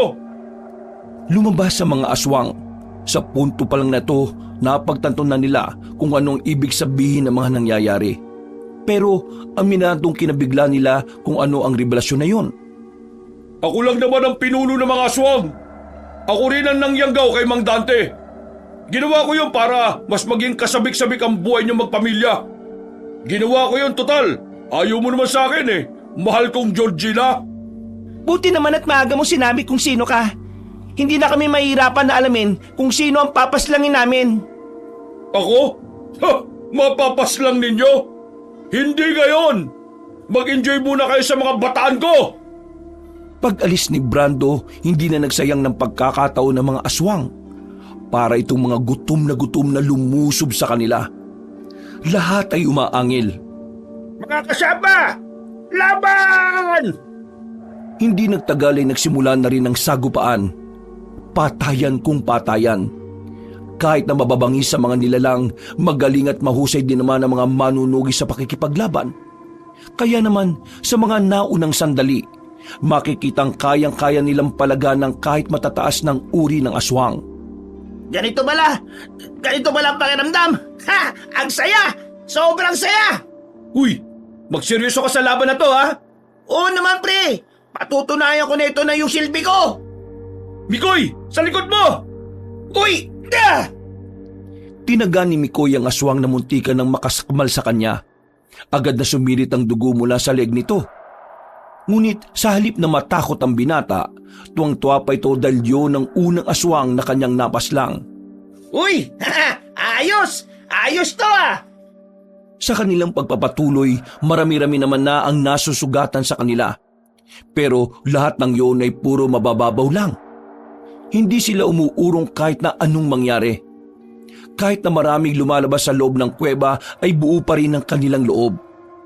Hanggang sa makalipas ang ilang minuto, nakita nilang unti-unti nang nalalaga sa mga aswang. Pero ang iba naman naisipan na ring umatras. Magaling! Magaling ang ginawa niyong lahat! Hindi ba na natin sila susundan?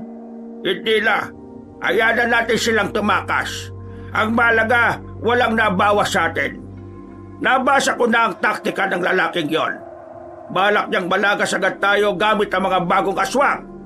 Para kapag marami nang nabawas sa atin, sa kanya ilalabas ang mga tunay niyang alas para mas madali tayong matalo. Tama si Mang Yoyoy. Iniisaan lang tayo ni Brando. Sayang, gusto ko pa sanang pumatay ng aswang eh. Magtigil ka nga. Anong akala mo sa ginagawa natin, naglalaro? Napapakamot na lamang ng ulo ang binatang si Mikoy. Matapos sa mga sandaling yon, pinasok na rin nila ang kuweba. Wala na silang inabutan doon. Kaya ang ginawa nila, sinunog na lamang nila ng sabay-sabay ang mga bangkay ng mga aswang. Hindi na nila nakita pa si Brando sa paligid. Kaya naman nilisan na rin nila ang lugar na yon. May tuturing nilang inisyal na pagkapanalo ang nangyari. Malaking bagay yon para sa kanila dahil kahit na papaano ay nabawasan na nila ang kanilang mga kalaban. Mang Dolly, pagamot naman ng mga kasama nating sugatan. Pakiuna yung mga may sugat na malapit sa tiyan, ha? Abala ang lahat sa paglilinis ng kanilang mga sugat, habang si Zoren at Mikoy naman nakatayo sa di kalayuan sa tent. Pinapanood si Georgina na sinusubukang kausapin ang kanilang ina. Alam mo pre, kahit na papaano, mas maswerte kayo ni Georgina. Kasi nandyan pa ang nanay nyo. Kumpara sa akin, wala na si nanay. Si tatay na lang. Tapos, hindi ko rin naman kasundo. Kaya ikaw, kapag may pagkakataon, makipagbati ka sa nanay mo. Huwag mo siyang sukuan, pre. Alam mo, wala ako sa posisyon para magsalita, ah. Pero, pre, hindi naman na tayo bumabata eh. At habang tumatanda tayo, tumatanda rin ang mga magulang natin. Kung nakikita mo yung may chance pa para maibalik yung dati, huwag mo na pakawalan pa yung pagkakataon. Maraming salamat sa mga sinabi mo. Huwag ka mag-alala. Hindi ko naman isinasarado ang pinto na makakaayos pa kami ni nanay. Sa ngayon, ang gusto ko na lang muna makabalik siya sa katinoan. Tsaka ko nagrabe yung damage sa utak niya ng mga nangyari. Huwag ka mag-alala, pre. Ipagdarasal ko na sana bumuti na rin ang lagay ni Aling Nadia. Dakong 3:00 ng madaling araw, nananatili pa rin gising si Zoren. Hindi siya dinadalaw ng kahit na kaunting antok. Pagtingin niya sa gilid niya, nakita niyang masarap na ang tulog ni Mikoy. Bumangon na muna siya. Naisipan niyang silipin si Georgina at ang kanyang ina sa kabilang tent. Pero pagsilip niya roon, wala na ang matandang babae. Wala na ito sa tabi ni Georgina. Kaya naman agad na ginising ni Zoren ang kanyang kapatid. Georgina, nasan si nanay? Wala si nanay oh. Ha? Katabi ko lang siya kanina matulog ah. Lumabas si nanay. Sama mo ko, hanapin natin siya. Natatarantang lumabas ng tent ang dalawa. Sinuyod nila ang buong area pero hindi na nila ito nakita pa. Sorry, hindi ko alam na umalis siya eh. Nakatulog ako. Kasalanan ko. Makinig ka, walang sumisisi sa'yo. Kaya huwag mong sisiyan ang sarili mo. Mas lalo ka lang hindi makakapag-isip ng maayos kapag ganyan ka eh. Focus, Georgina. Focus. Oo, tama ka. Focus. Focus lang. Dito sa gawing ito. Baka dito dumaan si nanay. Tara. Sa kakahanap nila sa matandang babae, hindi na nila namalayan na napapalayo na pala sila sa kuta ng mga manunugis. Hanggang sa mapagtanto na lamang nilang nasa kalagitnaan na pala sila ng kagubatan. Nanay! Nay, nandiyan ka ba? Kami ito ni Kuya! Nay! Nay! Bumalik ka na! Kailangan ka namin! Napatingin sila sa gilid nung may marinig silang mga kaluskos. Ilang sandali lang, isang pamilyar na tinig ang kanilang nabosesan. Nakakatuwa naman kayo! Brando? Nakita nila si Brando na nakaupo sa sanga ng puno. Sa mga sandaling ito, wala silang dalang sandata. Kaya naman, batid nilang dalawa na mahihirapan silang kalabanin ang pinuno ng mga aswang. Kung hindi nyo na itatanong, hawak ko ang nanay ninyo. Anong ginawa mo sa kanya? Ginawa agad? Hindi ba pwedeng bihag ko muna ang inyong ina? Ano binabalak mo sa kanya? Simple lang. Gagamitin ko siya para sumama ka sa akin. Ang kapal talaga ng pagmumukha mo kahit na kailan, no? Georgina, wala ka ng karapatan para mag-inarte ngayon. Wala ka sa posisyon dahil hawak ko ang buhay ng pinakamamahal niyong ina. Kaya naman, para walang masaktan sa usapang ito, sasama ka na mapayapa. Manahimik ka! Di ako papayag na kunin mo ang kapatid ko! Bigla na lamang nawala sa kanilang paningin si Brando. Laking gulat ni Zorin nang bigla na lamang itong napunta sa kanyang tagiliran. Sinuntok siya nito ng malakas. Dahilan para makaramdam siya ng pagkahilo. Alam mo ba kung bakit hindi nyo naramdaman na aswang ako kahit na ilang beses na akong nagpunta sa inyo? Yun ay dahil ako ang pinakamalakas na aswang. Sa sobrang lakas ko, nagmumukha akong normal na tao. Wala akong pakialam kung malakas ka o hindi. Basta, hindi ko pa rin nahayaang... Hindi na nakapagsalita pa ang binata nang maramdaman niyang tila may matigas na bagay na tumama sa kanyang batok. Dahilan para tuluyan na siyang mawalan ng malay. Hindi na alam ni Zoren kung ano ang mga sumunod na nangyari. Basta na magkaroon siya ng malay, nakagapos na siya sa isang upuan. Nasa loob siya ng isang silid na walang kagamit-gamit. Sa gilid naman ng pinto, naroon ang dalawang bantay. Nasaan ako? Hoy! Di niyo ba ako naririnig? Tinatanong ko kayo! Nasaan ako? Hindi siya kinakausap ng dalawang bantay. Tinatawanan lang siya ng mga yon. Sa kakasigaw niya, napukaw niya ang atensyon ni Brando. Pumasok ito sa silid at tinilang silya at saka umupo sa harapan niya. Walang iya ka! Anong ginawa mo sa kapatid ko at sa nanay ko? Sa kapatid mo? Wala naman akong ginawa eh. Pero sa nanay mo, hindi ko lang alam kung anong gagawin sa kanya ng mga bata ko. Huwag niyo silang sasaktan! Dahil papatayin ko talaga kayo kapag ginawa niyo yon. Paano mo naman magagawa yun? Eh wala ka naman magagawa kasi nakatali ka. Tanggapin mo na lang na magiging bayaw mo na ako. Dahil sa susunod na mga araw, magiging asawa ko na siya at magkakaroon kami ng maraming anak. Kalahating tao, kalahating aswang. Dapat nga, magpasalamat ka sa akin eh. Kasi, kaya hindi kita tinutuluyan dahil magiging bayaw pa kita. Kailangan ni Georgina ng isang saksi sa kasal namin. Eh, hindi naman pwede ang nanay mo kasi baliw yun. Siguraduhin mo lang na hindi ako makakatakas dito. Kasi kapag ako nakawala rito, ako mismo ang pupugot sa ulo mo. Oh, nakakatakot naman yan. Nagtitindi ka ng mga balahibo ko, oh. Pero wala ka pa rin magagawa. Tumawa ng malakas ang aswang na si Brando. Naglakad na rin ito palabas at ngumiti pa sa kanya ng nakakaloko. Naiwang nagngangalit ang binatang si Zoren. Pero kahit na anong gawin niyang pagpupumiglas ay wala naman siyang magawa. Makalipas ang ilang oras, agad na binalikan ng mga aswang si Zoren. Maras itong kinuha at saka kinaladkad palabas. Dinala ito sa isang parang malawak na sala. Doon ay nakita niya ang kanyang kapatid na si Georgina.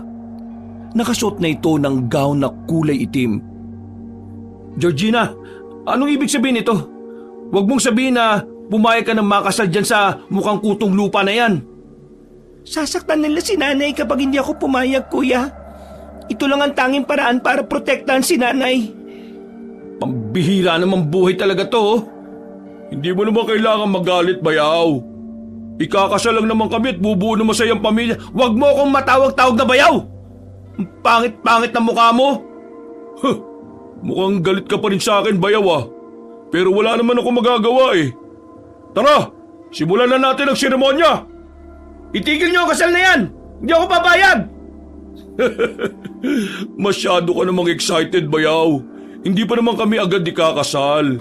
Panunumpa lamang ito. Sa aming mga aswang kasi, nauuna ang sumpaan bago ang kasal. Marami pa sana ako ituturo sa iyo, ang kaso hindi ka naman kumakalma eh. Eh sino kakalma kung yung kapatid mo kasama ng mukhang sigbin? Nanggigigil ako sa iyo. Kapag ako talaga nakatakas dito, mayayari ka sa akin. Tumawa na lamang na malakas ang lalaking si Brando. Maya-maya pa, nagsimula na rin magsalita ang tila tumatayong pari para sa seremonyang yon. Nung mga sandaling yon, buong akala ni Zoren ay tuluyan ng mangyayari ang lahat ng pinaplano ni Brando. Pero nabulabog ang lahat nang makarinig sila ng mga kakaibang ingay sa labas. Ano nangyayari sa labas? Nandito na sila.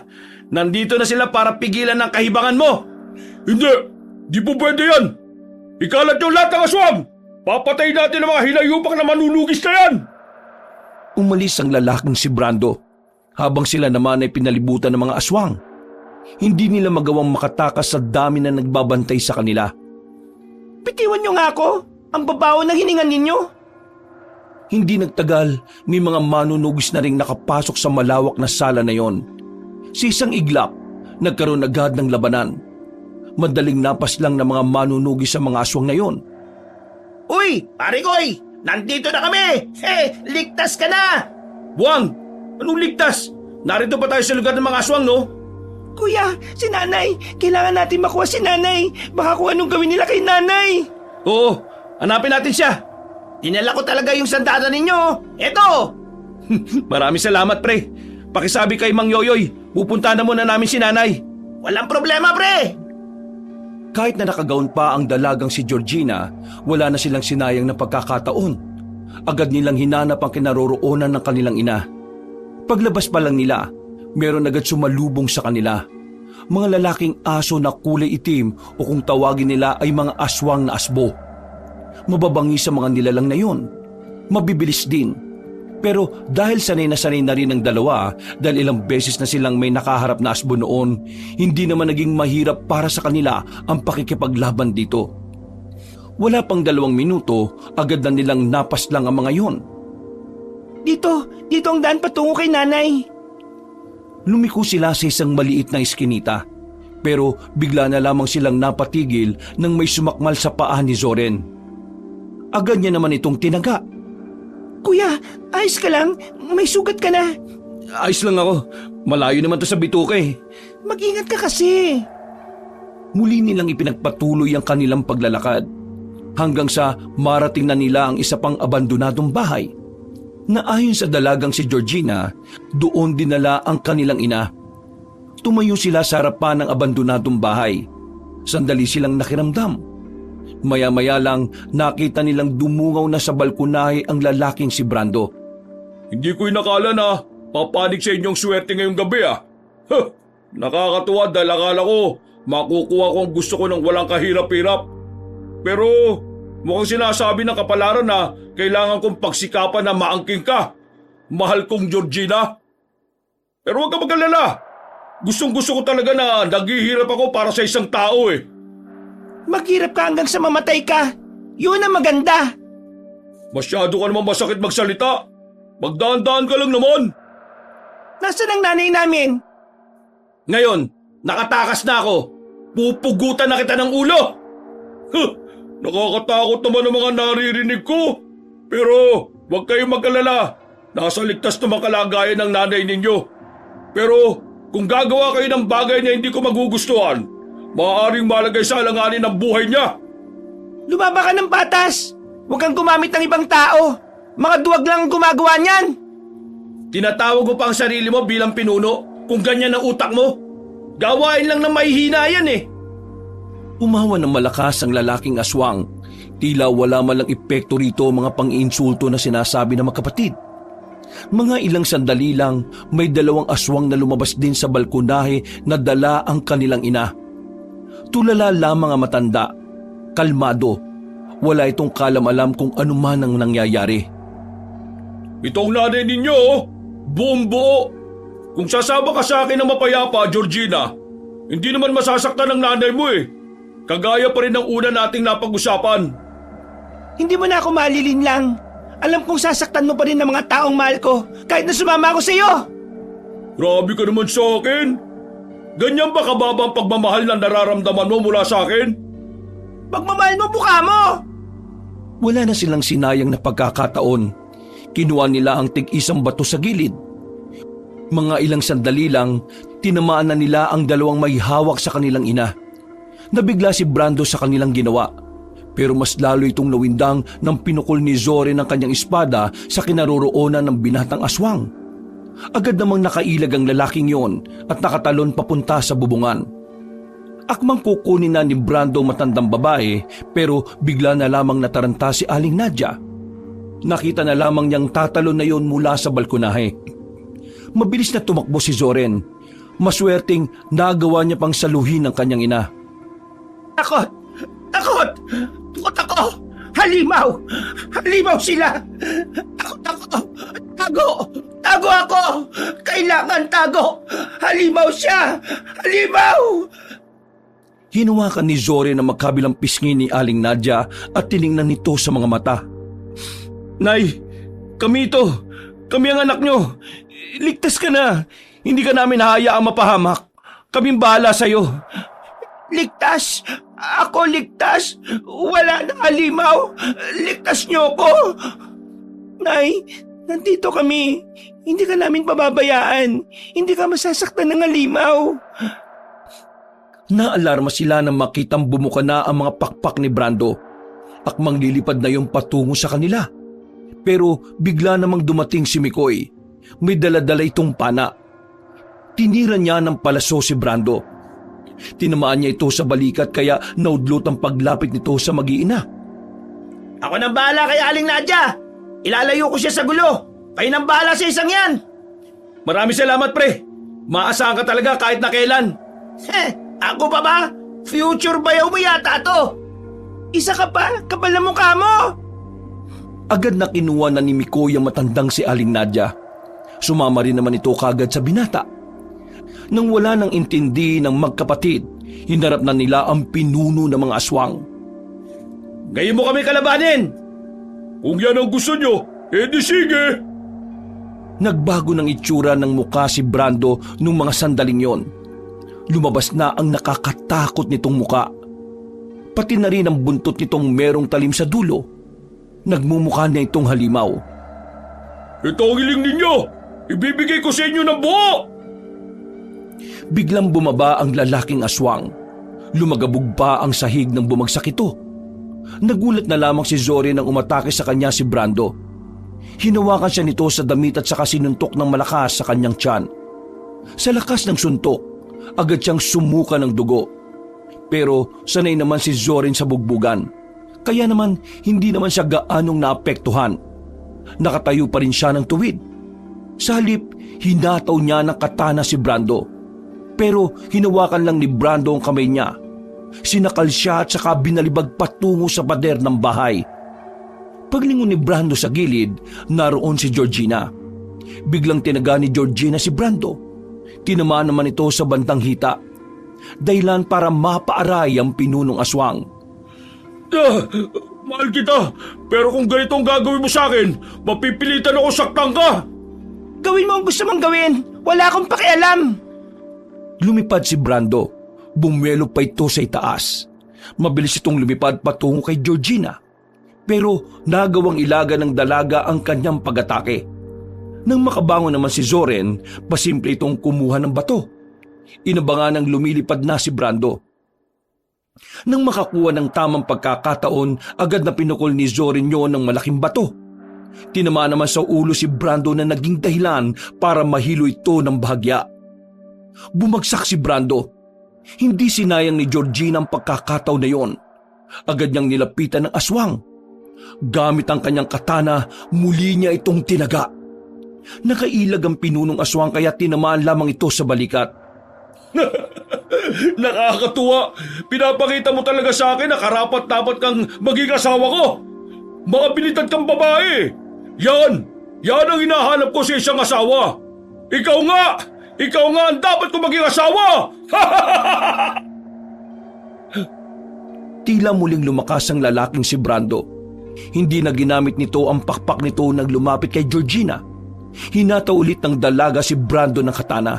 Pero mabilis na nakailag si Brando at nahawakan pa ang kanyang kamay. Akin ka lang!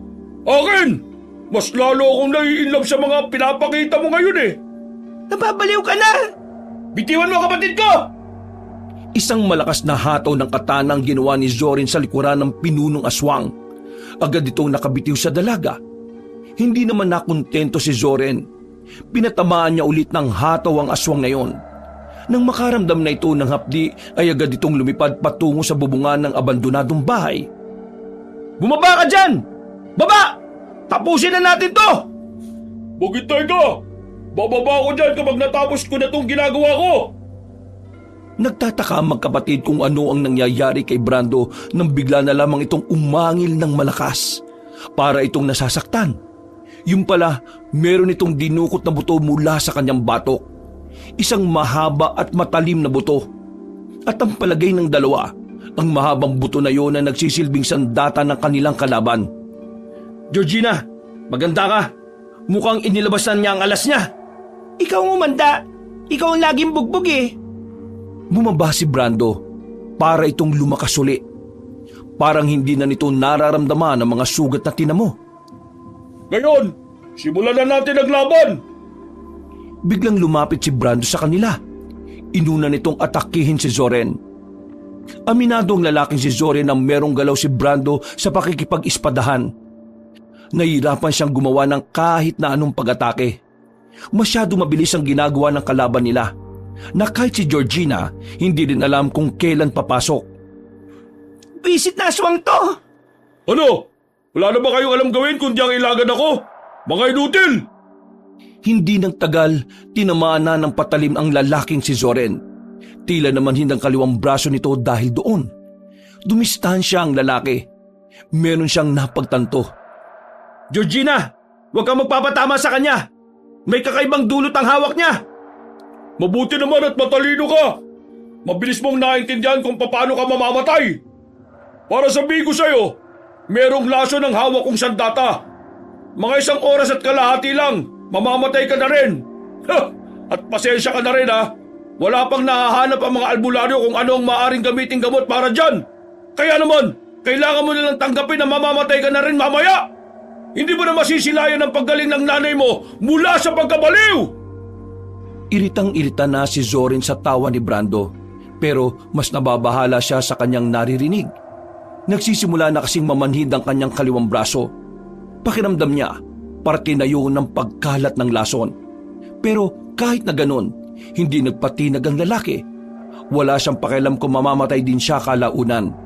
Ang tanging tumatakbo sa kanyang utak ay kung papaano wawakasan ang kasamaan ni Brando. Wala akong pakialam kung may lason pa yung pinagsugat mo sa akin. Kasi kung mamamatay lang din naman ako, isasama na kita! bigla na lamang nagkaroon ng lakas ang lalaking si Zoren. Nagmamadali itong tumakbo palapit kay Brando. Winasiwas niya ng ilang ulit ang kanyang katana hanggang sa matamaan na naman niya yon sa braso. Georgina! Ngayon na! Ikinugulat ni Brando ang sigaw na yon ng binata. Nang lumingon si Brando sa kanyang likuran, nakita niyang dalaga na naroon. Agad na itinarak ni Georgina ang katana. Bahagyang nakailag pa si Brando kaya bumaon ng katana sa tagiliran lang nito sa halip na sa dibdib. Pero kahit na ganun pa man, nagawa pa rin makadistansya ang aswang. Hingal na hingal yon. Malaki na ang ibinawa sa mabilis nitong kilos. Halata rin sa mukha nito ang pagkabahala. Kaya naman, noong mga sandaling yon, pansamantala na muna itong kumalma. Tila wala itong balak na umatake sa kanila. Mahusay! Mahusay ang ginawa nyo! Hindi ko inakala na magagawa nyo akong lamangan. Pero sa tingin ko, ito lang naman ang kaya nyo gawin eh. Dahil tatapusin ko na ang kaligayahan ninyo! Nanlaki ang mga mata ng magkapatid nang makita nilang tila magpapalit pa na naman ng bagong anyo si Brando. Hindi na nila yon inaasahan. Ang buong akala kasi nila ay yun na ang huling anyo ng pinuno ng mga aswang. Kuya! Ito na! Habang nangingisay-ngisay si Brando, sinubukan nilang umatake. Pero laking gulat nila nang mahawakan sila nito sa liig. Habang nagpapalit ng anyo ang pinunong aswang ay wala silang magawa. Hindi niyo ako matatalo! Kailangan niyo mamatay! Malapit na silang malagutan ng hininga nang biglang dumating si Mang Yoyoy. Meron itong daladalang pana at ang palaso na bala nito ay merong apoy sa dulo. Pinukul ni Mang Yoyoy ang palaso patungo sa lalaking si Brando. Walang ano-ano ay tumama ito sa dibdib ni Brando kaya natigil ang pagpapalitan nyo nito. Nang mabitiwan nito si Zoren at si Georgina, hindi na sila nag-aksaya pa ng pagkakataon. Noong mga sandaling yon, itinarak nila ng sabay ang hawak-hawak nilang katana. Sa magkabilang dibdib nila yun sinaksak.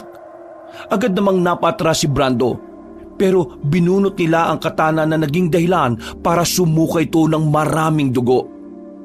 Asensya na kayo at nahuli ako. Tinapos lang naman namin ang mga natitirang bata-bata niya eh. Hindi ako papayag! Georgina! Ako lang ang nararapat para sa'yo! Mahal kita! Akin ka lang! Ay, Mika! Magsama na kayo ng ama kong kasing sama mo! Masyado mong minaliit ang kakayahan ng mga tao. Nakakalimutan mo na yatang mas mataas ang level ng kaisipan namin kaysa sa inyong mga aswang. Tumawa na lamang ng lalaking si Brando.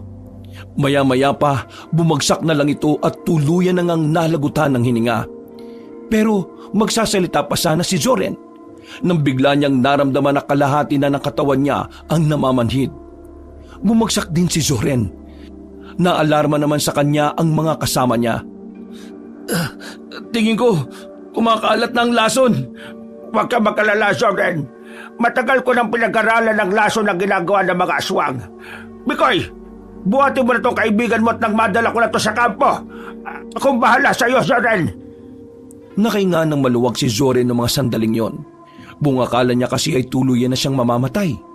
Pero buti na lang nagawang kontrahin ni Mang Yoyoy ang lason sa katawan niya. Bumuti rin naman ang kanyang lagay at nawala na rin ang pamamanhid. Makalipas ang 5 araw, tuluyan nang nawala ang mga aswang. Nabura na nila ang presensya ng mga nilalang. Marami mang nangyari, marami mang nadamay sa kaguluhang yon, kahit na papaano ay naging masaya sila sa kapayapaan na kanilang nakamit. Ang ina naman ng magkapatid, hindi pa rin yun nakakabalik sa katinuan. Pero ganun pa man, nagdesisyon ng dalawa na pansamantala na muna silang mawawala sa samahan. Aalagaan nila ang kanilang ina. Ito na lang din kasi ang natitirang pamilya nila. Isang maliwalas na hapon, Nay, kami na ang kasama mo ha. Hindi ka namin iiwan. Magsisimula ulit tayo ng panibagong buhay. Simula? Bago na buhay? Kasama ko kayo? Di niyo ko iwan ha. Huwag niyo ko iwan. Takot ako halimaw. Takot ako. Nay, wala na hong alimaw. Wala na silang lahat kasi tinalo na namin para sa'yo. Nay, alam kong hindi naging maganda ang mga nangyari pero hayaan mong samahan ka namin na bumuo ng mga panibagong masasayang alaala. Nay, magpagaling ka ha, para mas maramdaman mo kung gaano ka namin kamahal ni Georgina. Mahal? Mahal ko? Mahal ko rin kayo. Niyakap na lamang ng magkapatid ang kanilang ina habang nasa bakuran sila. Sabay nilang pinagmasdan ng mga ibon na nakadapo sa kanilang bakuran. At sa hapong yon, wala na silang mahihiling pa kundi ang makasama ang kanilang ina sa bawat araw na payapa. Wakas. Alright, mga kabangers, mga kayanggaws, kabanong puli. So, ngayon po ay shoutout time. So, mga kabangers, siguro po meron lang po akong suggest, no, para mas maganda, i-comment po rin ninyo kung ano po yung pangalan na isa-shoutout po natin. Kasi ngayon nagbabase po ako dun sa pangalan po ninyo, ang inyong YT channel. Okay, kaya medyo minsan magkakadikit eh. Okay, so simulan na po natin. Becca Lopez, kay Judy, and of course, shoutout din po kay Jaden Cañete, kay Maria Lourdes Briones, kay Diana Lamprea, kay Sharila Lavalle, okay, kay Abdul Lazinaga, Jessica Marie Ramos, ayan, nakakadikit-dikit kasi, kay Micheline T, ayan, kay Micheline T, kay Marilyn Andrada, kay Milaina Santos, kay Narcisa Sumili, and kay Roslyn Labajo.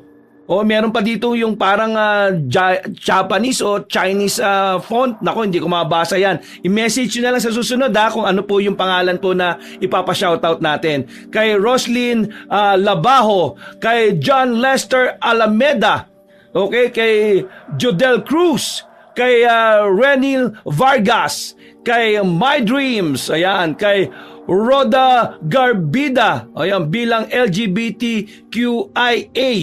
Okay, ayan po na upang mabigyan naman ng bawat isang pangangailangan, di ba? Ayan, nasabi niya, hindi lang pagtatrabaho ang ginagawa namin, kundi tumulong sa iba. Wow. Kay Ann Purple, kay Pambansang Kulas, kay Jenna Boya, kay Rip Lonely, ayan, from Cagayan de Oro.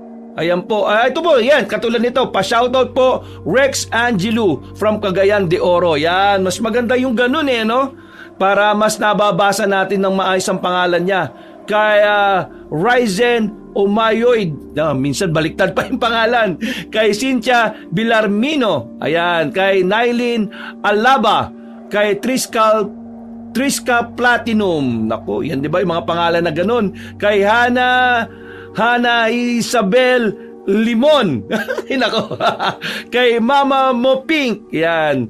Tapos kay Florence De Leon, kay JC Fernandez, kay Cynthia Bilarmino, kay Jessica Official, and ito, kay Leia, pa-shoutout tayo, Leia Bautista from Caloocan, hello!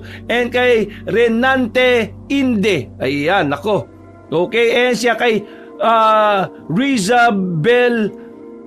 Rizabela Rosales, ayan, and kay Moday, kay Erlinda Tolenada, yan. Then kay Rita Hasel Mercado, ko po. And syempre kay Roda Garbida, ayan, ako. Sana tama po yung nababanggit ko mga pangalan nyo.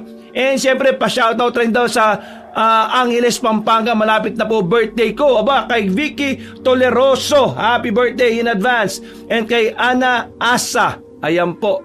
And syempre kay Avelino Saludar at kay Rolando Ramos. Okay? Ana Jane Contado. Hello po sa lahat na mga nakikinig. At syempre kay Levitario Jonah. Ayan. Coming from Saudi Arabia po. So, once again, ito ba, hapabol natin. Shoutout kay Henry Ortiz, John Paul Ortiz, kay Sarah Jean Ortiz. Ayan, ka Ortiz family. Ayan, nakabang daw sila palagi sa upload natin. Okay, so yun po mga kabangers, no? Mga kayanggaw, mas maganda po i-comment na lang rin po ninyo yung mga gusto nyong pangalan na ipa-shoutout para mas maganda. Okay, so once again, maraming salamat po sa pagsubaybay sa ating video ngayong araw na ito. Hanggang sa muli, ito po si Kabanong nagsasabi sa inyong I love you all. Ingat po palagi. God bless.